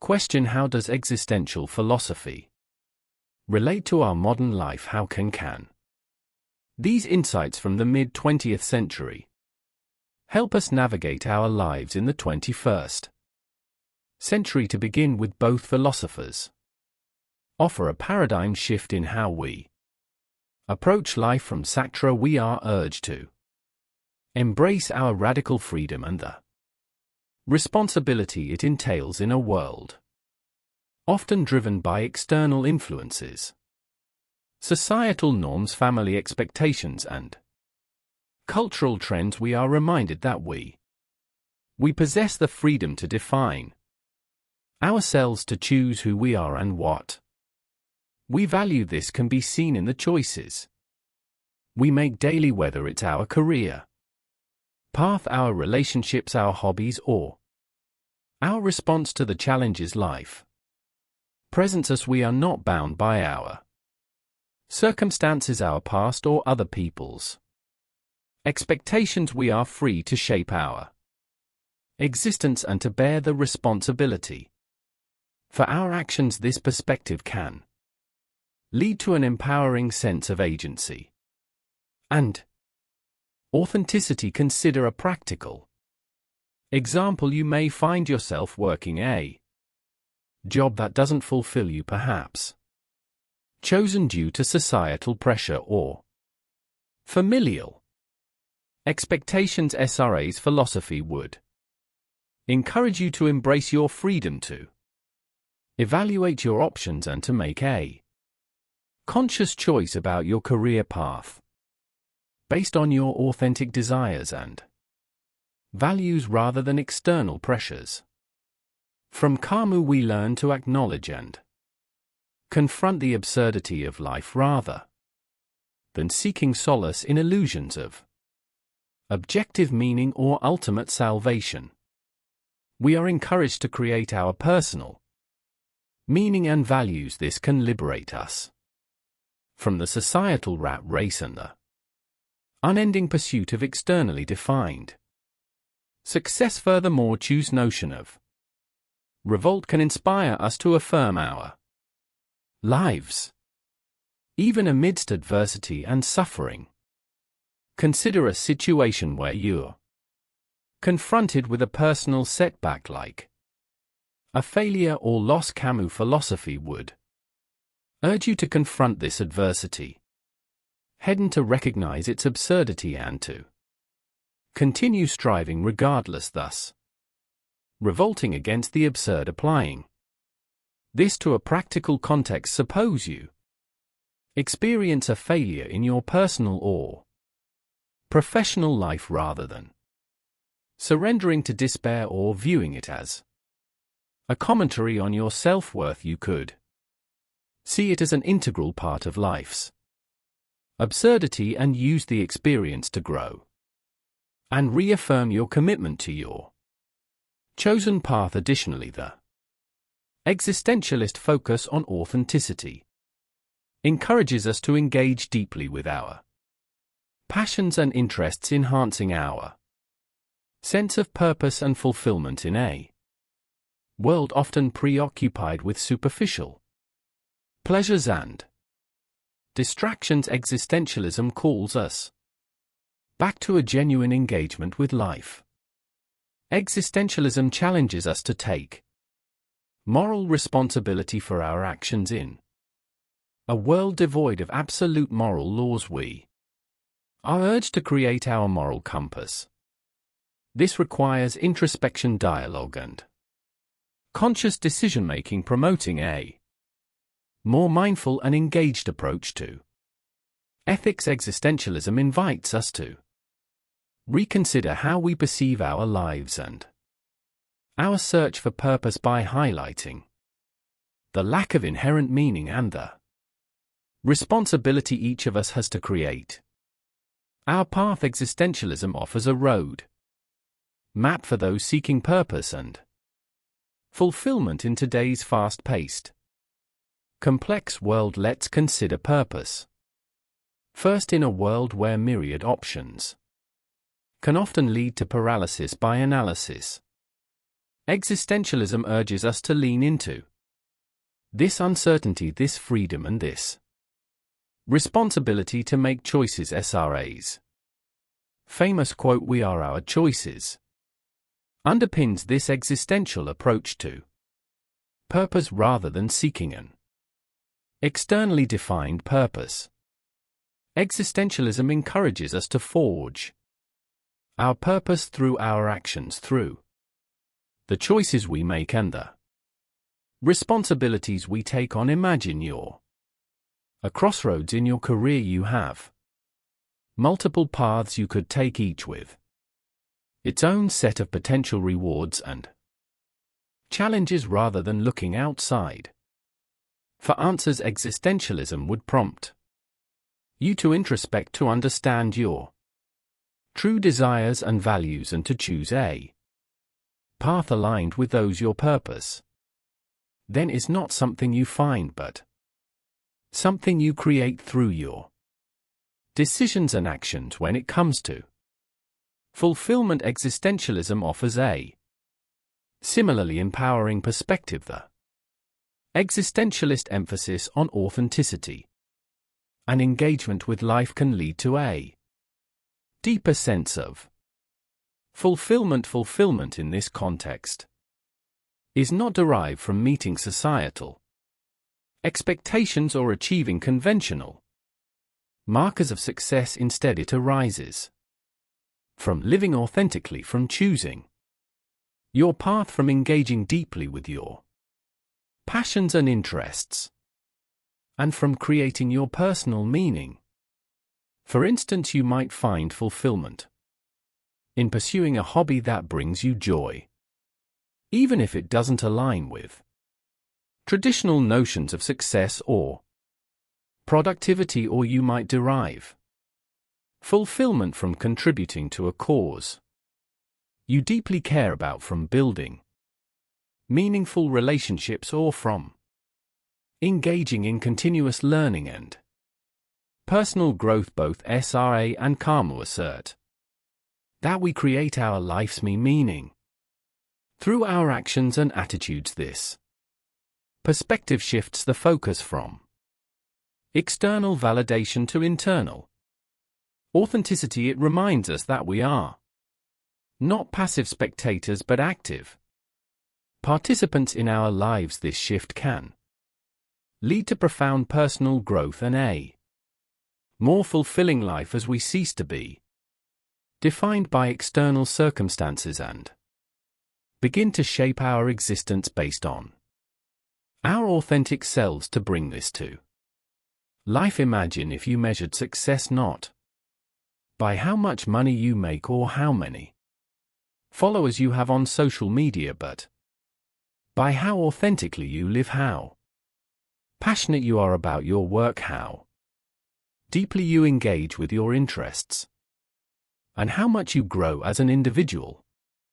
This would lead to a much deeper sense of fulfillment grounded in authenticity rather than external validation. Moreover, by confronting and embracing life's inherent absurdity as proposed by Camus, we can also find fulfillment. We cease to view life's challenges, setbacks, and sufferings as interruptions to an otherwise smooth journey. Instead, we see them as integral parts of our existence, opportunities for growth and reaffirmation of our chosen path. In this context, a setback or failure is no longer a barrier to fulfillment but a part of the journey itself. It's a chance to reevaluate, to learn, to grow, and to continue on our path with renewed determination and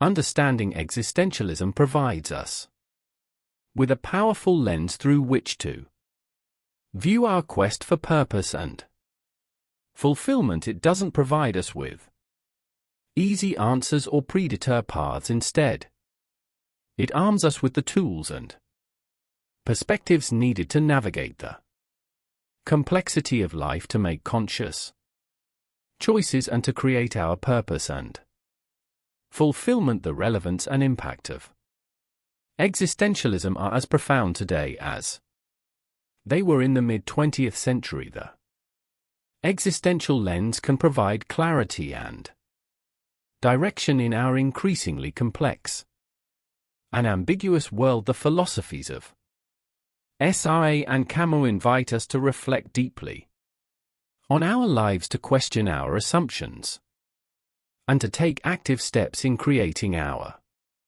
purpose and fulfillment. As we close this Chapter 1, encourage you, the viewer, to carry these insights with you, reflect on them, question them, discuss them, look at your life through the existential lens.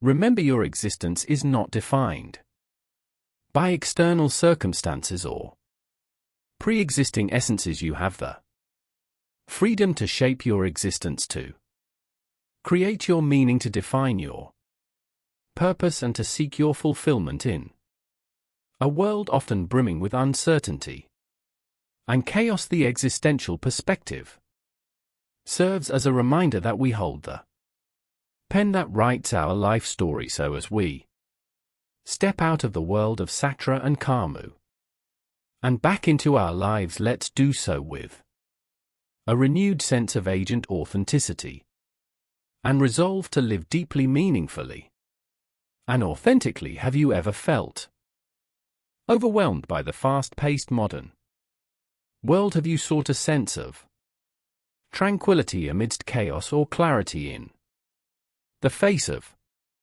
uncertainty? What if I told you that there is a way of life, a path that could give you the tools to handle life's challenges with balance and resilience. That path is Stoicism, an ancient philosophy that is just as relevant today as it was 2,000 years ago. Stoicism's timeless wisdom is still relevant today to live a happy life. Control your emotions and deal with differences with grace and strength. Stoicism tells us to focus on what we can control and accept what we can't. Seneca, a famous Stoic philosopher from Rome who was born in 4 BC, was one of the most famous people to follow this way of thinking. Seneca was a philosopher, politician, playwright, and at one point in his life an advisor to the Emperor Nero. But his deep philosophical works are what we remember him most for and what have affected generations of thinkers, leaders, and regular people alike. Of all of his philosophical writings, Letters from a Stoic is one of the most powerful. It's a collection of 124 letters that Seneca wrote to his friend Lucilius, in which he shared his thoughts, wisdom, and advice on a wide range of topics. A timeless guide to the art of living. Well, these letters are a rich tapestry of wisdom. They remind us of the value of virtue, the power of resilience in the face of adversity, and much more. These lessons from Seneca are not just theoretical musings, they are useful tips we can use in our daily lives. They give us a map, a way to live a good life and find peace in a chaotic world. As we read Seneca's letters to get to the heart of Stoicism, it is important to know how and why these teachings still apply to us today. The world is very different from Seneca's Rome, but people's hopes, fears, problems, and feelings are largely the same at a time when our senses are constantly being bombarded with distractions. The Stoic principle of focusing on what we can control shines like a lighthouse. It helps us clear our minds, directing our energies toward our actions and responses instead of worrying about what's going on around us. This principle can not only make us more productive, but it can also bring us peace and calm in the midst of chaos.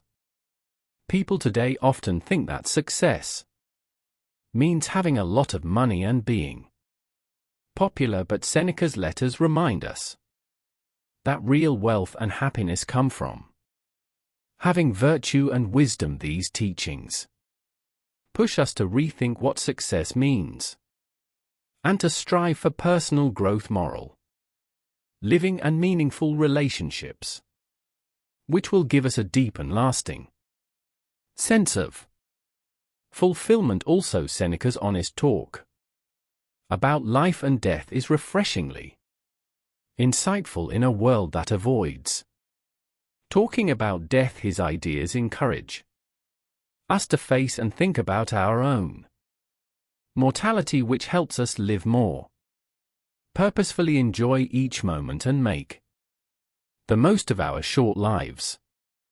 It's also important to remember that Seneca taught us how to control our emotions like anger, fear, anxiety, and sadness. His teachings on emotional resilience, self-discipline, and the power of rational thought can be very useful in our mental health. The lessons we're about to talk about aren't old philosophical ideas. They're useful, powerful, and deeply connected to our modern lives. They offer timeless wisdom that can help us navigate our complicated world with poise, courage, and wisdom. In one of his letters he said, "Fire is the test of gold, adversity of strong men." This beautiful comparison perfectly captures Seneca's view on hardships. Just as fire refines gold, facing and overcoming hardships tests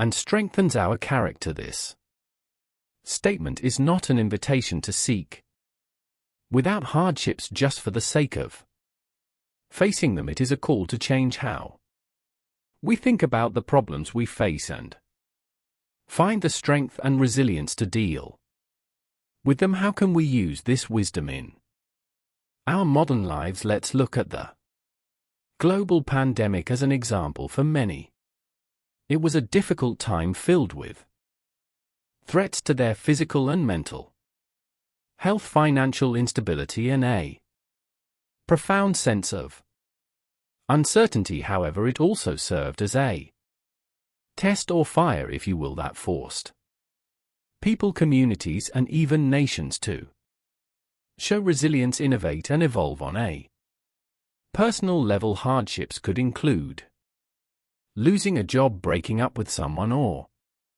having a health scare. These are all painful experiences, but they also offer opportunities for growth. People have learned to work from home, businesses have moved to digital platforms, communities have come together to support one another, and healthcare systems have innovated quickly to combat the virus. Losing your job could help you find a more fulfilling one, or even start your own business. Ending a relationship could help you learn more about yourself and make changes for the better. Having a health scare could be a wake-up call to start putting your health first and making healthier choices in your daily life. The Stoic way of dealing with these kinds of problems is not to ignore or push down the pain. Instead, they say to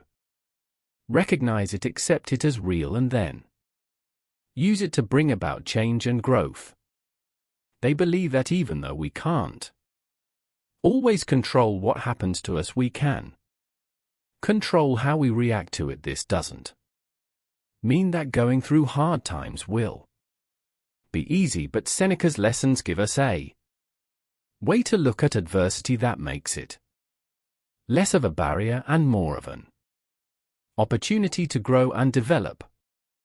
How can we use Seneca's wisdom in our lives today? We can start by practicing mindfulness, which means being fully present in the present moment, whether you're working, spending time with loved ones, or just enjoying a quiet moment by yourself. Try to be fully present and savor the experience without any distractions. This will help you appreciate each moment more deeply and can also improve your focus, productivity, and overall health. Second, think about your daily routines and activities. Are you wasting time on tasks that don't matter or make you happy? Can you delegate, get rid of, or streamline these activities to make more time for what matters to you? Remember that every minute you spend on something pointless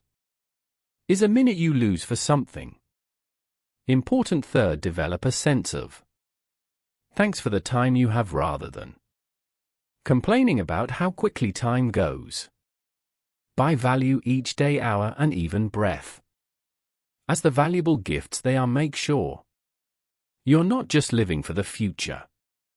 Set goals and work hard to reach them. But don't forget to enjoy the journey to those goals. After all, life is happening right now in the present. Seneca's thought on how short life is a powerful wake-up call for all of us. It's a call to stop wasting time and putting off our happiness for the future and to start living fully in the present. It's a call to remember that life is short. Seneca wrote a lot about life and philosophy, but he never forgot to talk about the importance of relationships between people. He had a deep understanding of the need for connection, and his ideas about friendship are still very relevant today. For example, he said, "One of the most beautiful qualities of true friendship is to understand and to B. Understood. This simple but profound statement is full of wisdom about what friendship is and how important it is. This quote basically says that empathy is the most important thing in any friendship or relationship. To understand and be understood means to have a deep sense of mutual empathy, to be willing to listen and share, to see the world through someone else's eyes and let them see it through yours. How does this ancient wisdom apply to our modern lives? The essence of a meaningful relationship lies in empathy, in understanding each other's joys, pains, ambitions, and fears, and most importantly in providing support and compassion through all of life's ups and downs. It's important to keep these deep understanding relationships alive in a time when we're more connected digitally but might feel emotionally distant. This means making time for these bonds even if we're busy. Whether it's having heart-to-heart conversations, being there for each other when we need help, or just sharing moments of joy and laughter. Seneca's wisdom also makes us think about the relationships we already have. Are they based on mutual understanding and empathy, or are they just surface level? Are we staying in relationships that drain us, or are we surrounded by people who understand and lift us up? Remember that it's the quality of our friendships, not the number of them, that matters.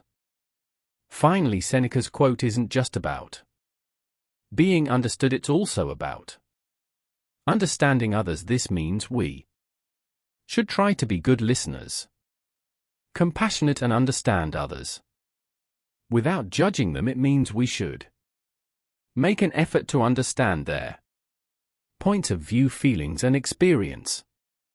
It means we should develop empathy and let it guide how we interact with others in a world where misunderstandings often lead to conflicts. This kind of understanding is very important. Seneca's wisdom serves as a reminder of the importance of understanding and being understood. It also serves as a reminder that the foundation of every great friendship lies in mutual empathy. Seneca taught many things, including how to deal with emotions, especially anger. He wisely said there is no more stupefying thing than anger, nothing more bent on its own strength. This lesson from Seneca shows how important it is to be in charge of your emotions, especially anger, which can be very harmful. According to Seneca,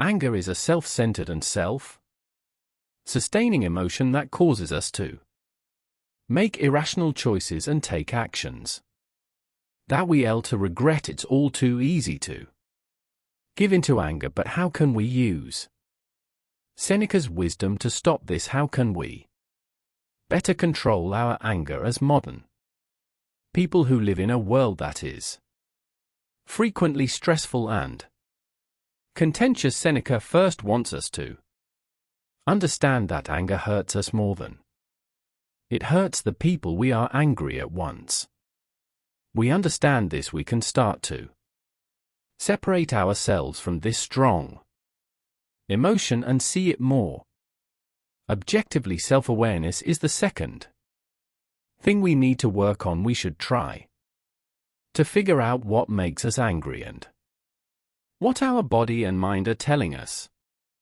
that we're getting angry. Being self-aware can help us take action before our anger gets out of hand. The Stoics were firm believers in the power of reason and logic, and Seneca taught us to use reason to clear our minds in moments of anger. Is how I'm reacting right for the situation? What would be a better way to respond? In addition to awareness and relaxation methods, taking a walk, doing deep breathing exercises, or even just practicing progressive muscle relaxation can help calm the mind and body and give you a much-needed break from a heated situation. Finally, from a Stoic point of view, we should remember ourselves that we can only control how we reply to other people's actions. If someone's actions bother us, we can choose not to get angry but to answer with understanding, or if necessary, firm assertiveness. Applying Seneca's wisdom, we can break free from the harmful loop of anger and instead cultivate mental peace and emotional resilience. Managing anger is not about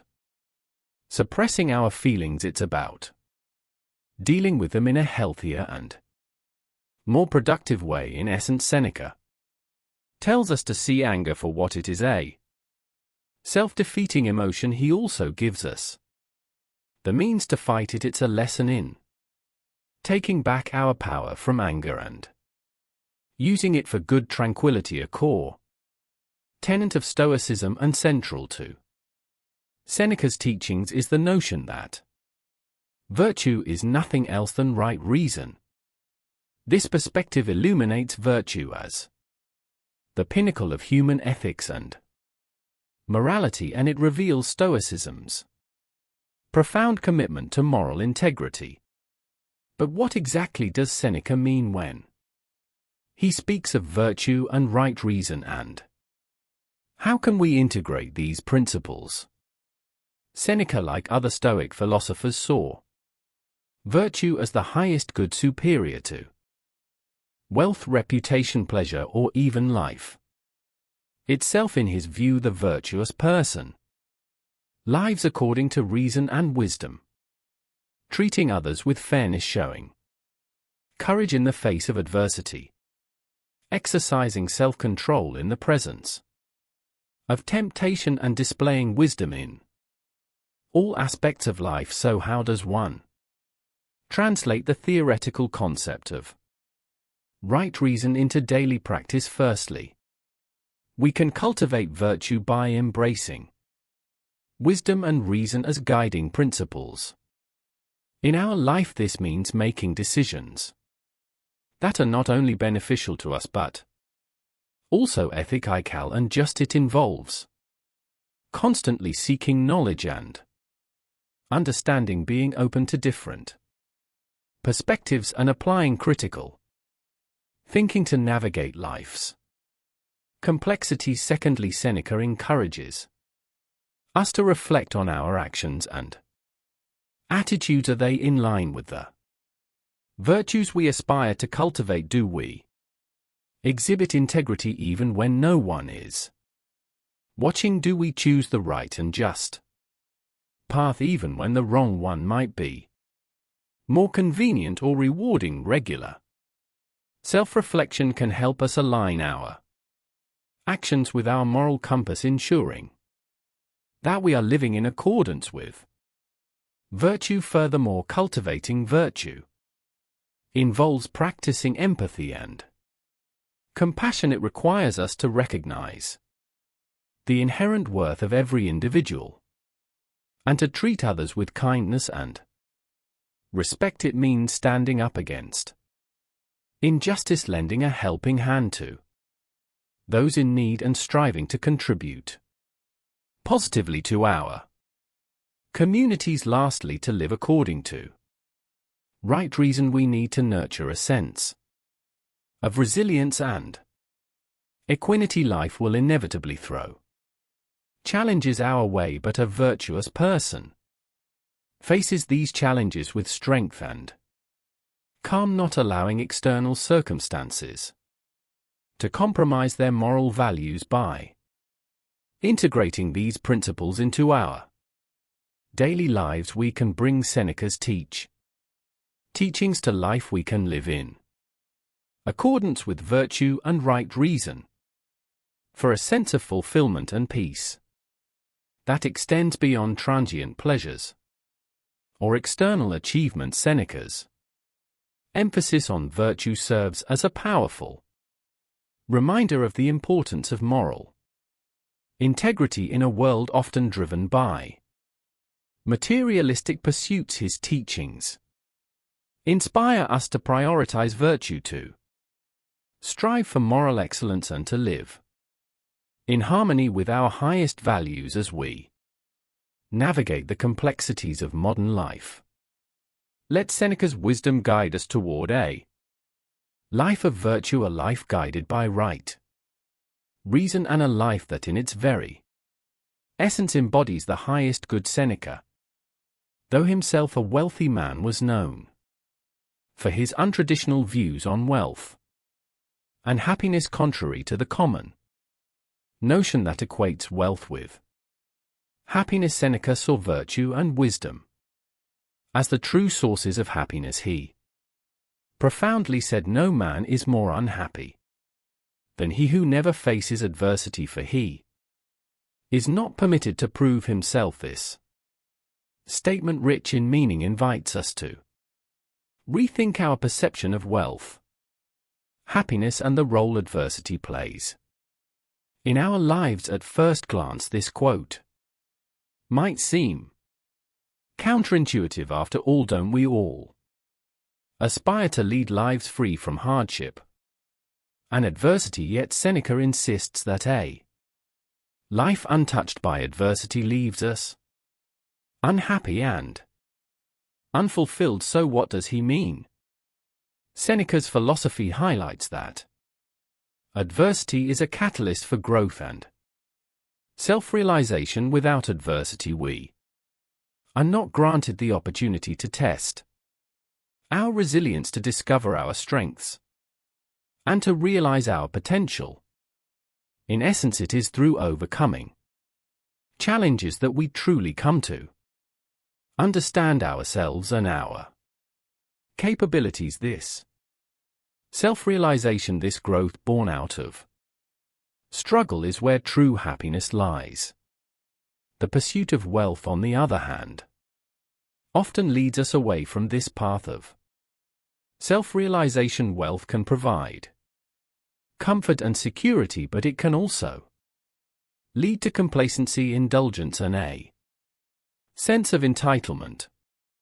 When we're cushioned by wealth, we might miss the opportunity to test our mettle, to learn, grow, and prove our worth. How can we apply Seneca's teachings to redefine our concepts of wealth and happiness in our modern context? Firstly, Seneca's wisdom encourages us to embrace adversity rather than avoid it. When we face a challenge, instead of seeing it as an obstacle, we can view it as an opportunity to grow and learn. It's about adopting a resilient mindset, a perspective that sees adversity as a stepping stone towards self-improvement. Secondly, we should strive to balance our pursuit of wealth with the cultivation of virtue and wisdom. It's not about rejecting wealth outright, but about ensuring that our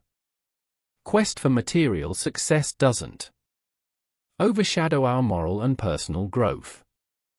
Thirdly, Seneca reminds us that true wealth isn't just about accumulating material possessions. It's about cultivating a rich inner life filled with virtue, wisdom, resilience, and self-realization. In other words, the wealthiest person is not necessarily the one with the most possessions, but the one who has developed a strong character and found peace within themselves. Lastly, Seneca's teachings guide us toward a more nuanced understanding of happiness.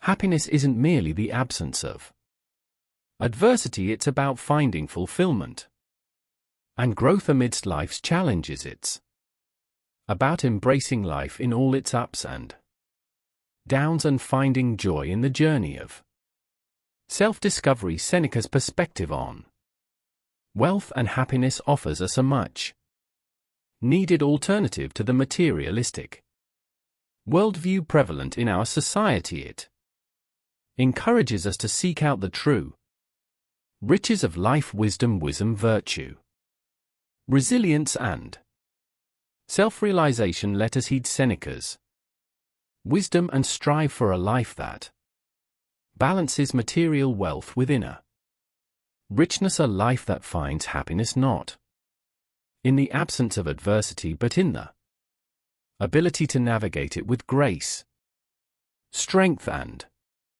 wisdom. One of the core principles of Stoicism is living in harmony with nature, an idea powerfully encapsulated by Seneca's words, God is near you, he is with you, he is within you. To fully understand the depth of this statement, we need to delve into Stoic philosophy's interpretation of God and nature. In Stoicism, God is often synonymous with nature or the universe, the rational principle that governs the world. Thus, Seneca's quote suggests that we carry within us a spark of the divine, the universal reason or the logos.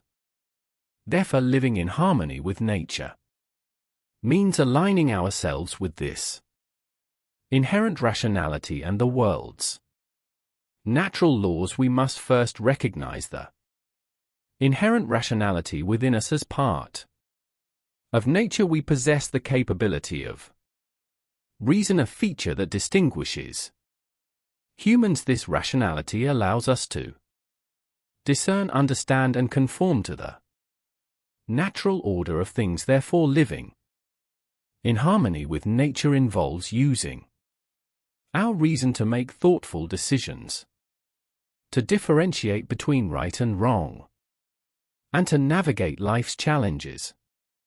Furthermore, Seneca's quote also prompts us to accept the natural order of the universe. Just like nature has its cycles of birth, growth, decay, and death, so do our lives embody these phases. By understanding and accepting this, we learn to navigate the ebb and flow of life, finding peace in the impermanence of things and appreciating the present moment. In addition, living in harmony with nature means recognizing our interconnectedness with others and the world at large. Just as the elements in nature coexist in a delicate balance, we are part of a broader community of fellow humans, other creatures, and the environment. Therefore, living in accordance with nature requires fostering healthy relationships,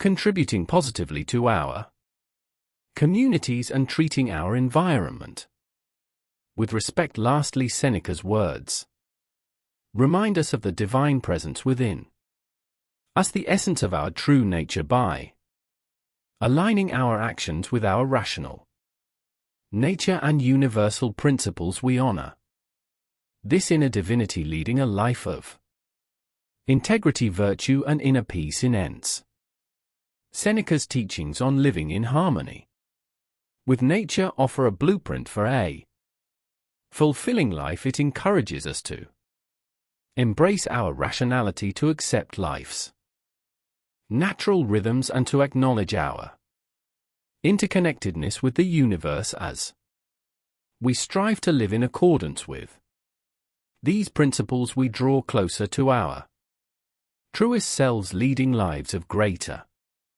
wisdom, virtue, and inner harmony. In his writings, Sen often talked about how important self-discipline is for living a good life. One of his most famous quotes, "It is not the man who has too little but the man who craves more." That is poor sums up this idea beautifully. To begin, it's important to understand what Seneca means by craving more. This word refers to unchecked wants and needs, like an insatiable need for more money, power, or pleasure. The lack of self-discipline and lack of contentment makes us always seeking the next source of pleasure. Mastering self-discipline then means controlling these cravings. It means developing a sense of contentment, learning to value what we have and managing our wants in a way that is in line with virtue and reason, being self-aware and reflecting on our reasons for wanting things helps us figure out when our cravings are taking over. Once we know what our wants are, we need to think about whether they make sense and are in line with our values and ideas about what is important in life, or whether they are just making us want more. This review process shouldn't be seen as a one-time thing, but as something that we should do all the time. It's about constantly thinking about our wants, judging how realistic they are, and changing how we act based on that. It's a way of constantly looking at ourselves and making ourselves better. Last but not least, we need to do something to control our cravings. This could mean setting limits, making healthy habits, and getting help when we need it. The goal is to live a life that is not controlled by cravings but by reason and virtue. The wisdom of Seneca on self-discipline serves as a powerful reminder that true wealth lies not in having more but in desiring less. It is about finding contentment in what we have and mastering our desires through self-discipline. What does this Stoic perspective on death mean, and how can it affect our understanding of life and mortality? Seneca, like many other Stoic philosophers, frequently explored the subject of death, imbuing it with a profound sense of acceptance and tranquility. To understand Seneca's point of view, we must first understand the Stoic idea of amor fati, or love of one's fate. Stoics teach us to accept and embrace all parts of life, including its end. They say that death, like birth, is a natural part of life and something to be acknowledged rather than feared. His quote then is an acceptance statement. It shows death not as a scary end but as a release, a final relaxation from the troubles and stresses of life. This view wasn't formed because of pessimism or a lack of interest in life. Instead, it comes from a deep understanding that all parts of life, including pain and suffering, are temporary, and death is the natural end to these experiences. This view on death changes how we see and live our lives. It encourages us to live each day fully aware of our mortality, which can make our lives more meaningful and focused. Seneca's view tells us not to be afraid of death because it says that death is not a disaster but a natural, unavoidable event. If we accept death, we can get rid of our fear and live more freely and bravely. It also helps us understand that every moment we have is a gift and should be used wisely. His teachings on death tell us to think about our own deaths on a regular basis. Doing this can help us deal with life's problems better, value our lives more, and set priorities based on what's really important. It's about changing our minds so that we see death not as the end but as an important part of our lives. Let us approach life with an acceptance of death, not with fear but with understanding, not with avoidance but with awareness, so that we can free ourselves from the fear of death and live life more fully, courageously, and meaningfully. Seneca's views on death challenge the common narrative that portrays death as the ultimate enemy. Instead, they invite you to see death as a natural part of life's journey, a final release from life's challenges, and a return to the tranquility that existed before birth. Seneca's words give us peace and a new way of looking at things. They tell us that we can face death, the end of our lives, with the same calm, acceptance and understanding that we use to face life. There are more things, Lucilius, likely to frighten us than there are to crush us. We suffer more often in imagination than in reality, according to Seneca's timeless wisdom. This is especially true in today's uncertain world. Before we can get into this lesson, we need to realize that fear and anxiety live in our thoughts and aren't always related to the present.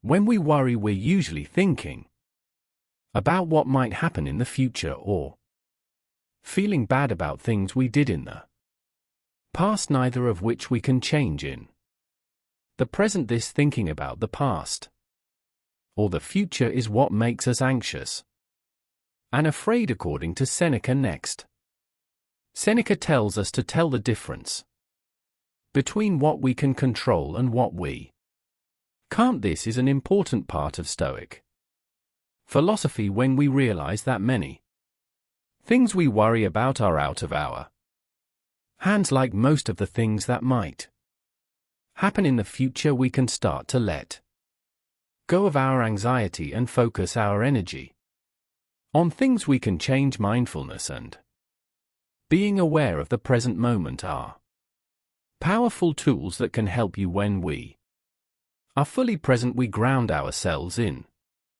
reality and are less likely to project our fears into an imagined future or dwell on regrets from the past.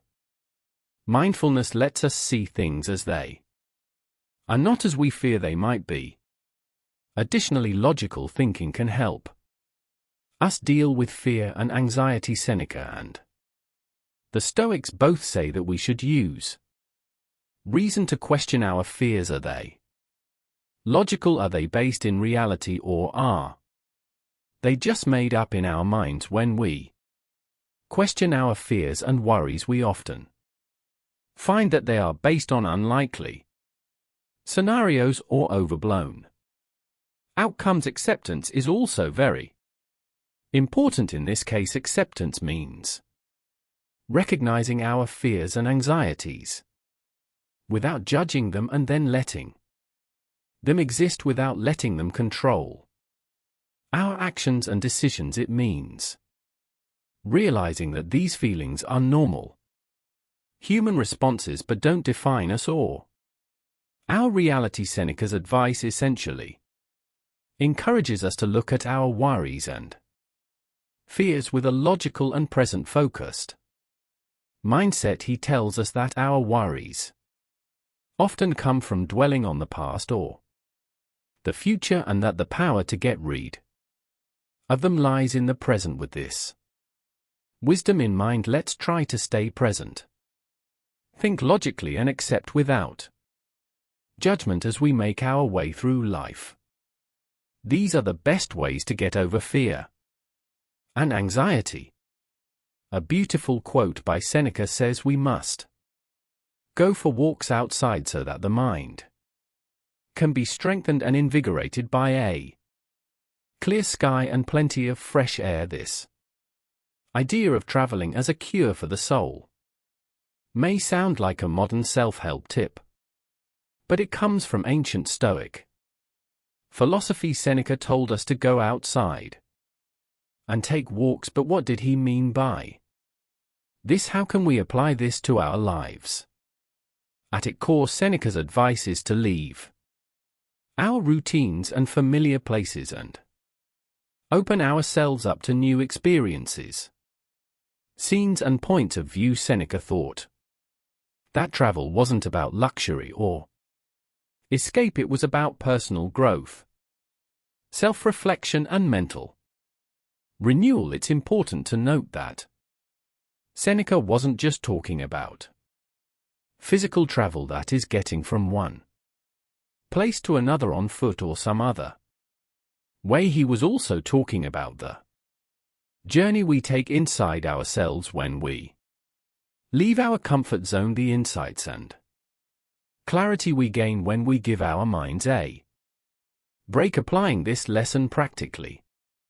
We can try to change our environment on a regular basis, whether it's by going for a walk in the park, a hike in the woods, or a trip to a different city or country. These activities give us the clear sky and fresh air that Senna talks about, which helps our minds grow, relax, and open up new vistas. Moving isn't the only thing that matters, though. Being fully present and involved during these trips is also important. That way we can fully absorb the surroundings and experiences and let them shape our thoughts and ideas. Traveling in this way also makes us think about ourselves when we meet new people, see new places, or experience new cultures. We often find hidden parts of ourselves that we don't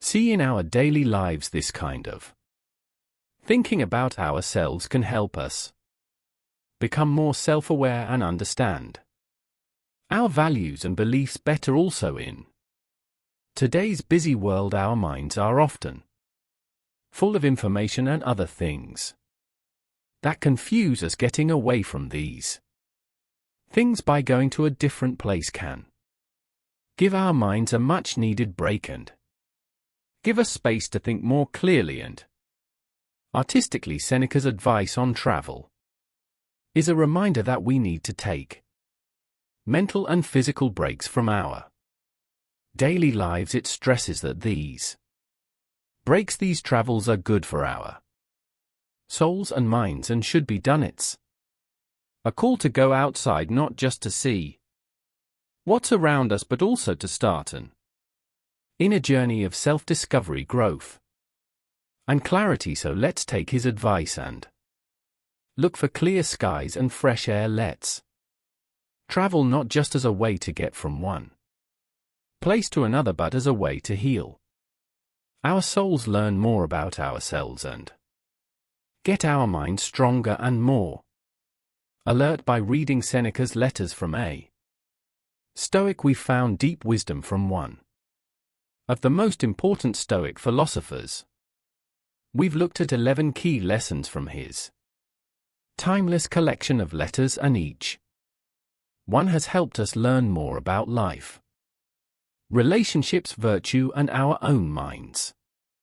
We began our journey navigating through life's hardships, understanding that adversity is not a cruel impediment, but a tool for self-discovery and a catalyst for personal growth. The lessons we've explored are not only relevant but incredibly practical, touching on areas of life that we all deal with on a daily basis. We looked into how time changes quickly and learned from Seneca's urgent call to embrace the present. This lesson reminds us to value the now, the moment we have full control over. Next, we looked into the complex parts of friendships and relationships and found that understanding and being understood is at the heart of a true bond. We looked at Seneca's Guide to Peace of Mind and his teachings on anger management,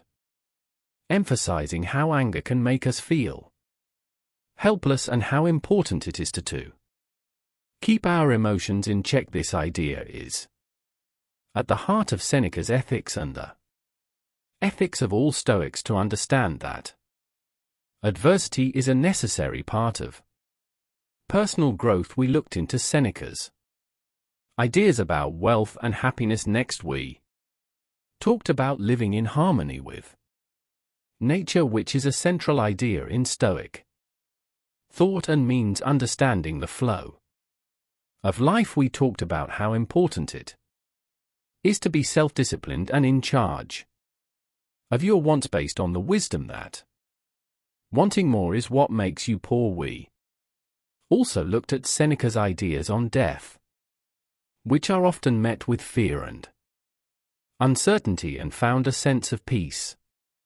and acceptance in them. We looked at fear and anxiety with a critical eye, cutting them up with the scalpel of rational thought and present moment awareness. Finally, we let Seneca's ideas about travel wander through our minds, realizing that travel is a journey of the soul that refreshes the mind and opens up new perspectives. These lessons, which come from the depth of Stoicism, give us a way to find our way through life's many challenges. But these insights and knowledge will only help us if we use them in our daily lives. Reading and understanding them are only the first steps. The real journey starts when we let them guide our actions, decisions, and points of view. Let's try to apply the essence of Stoicism in our daily lives,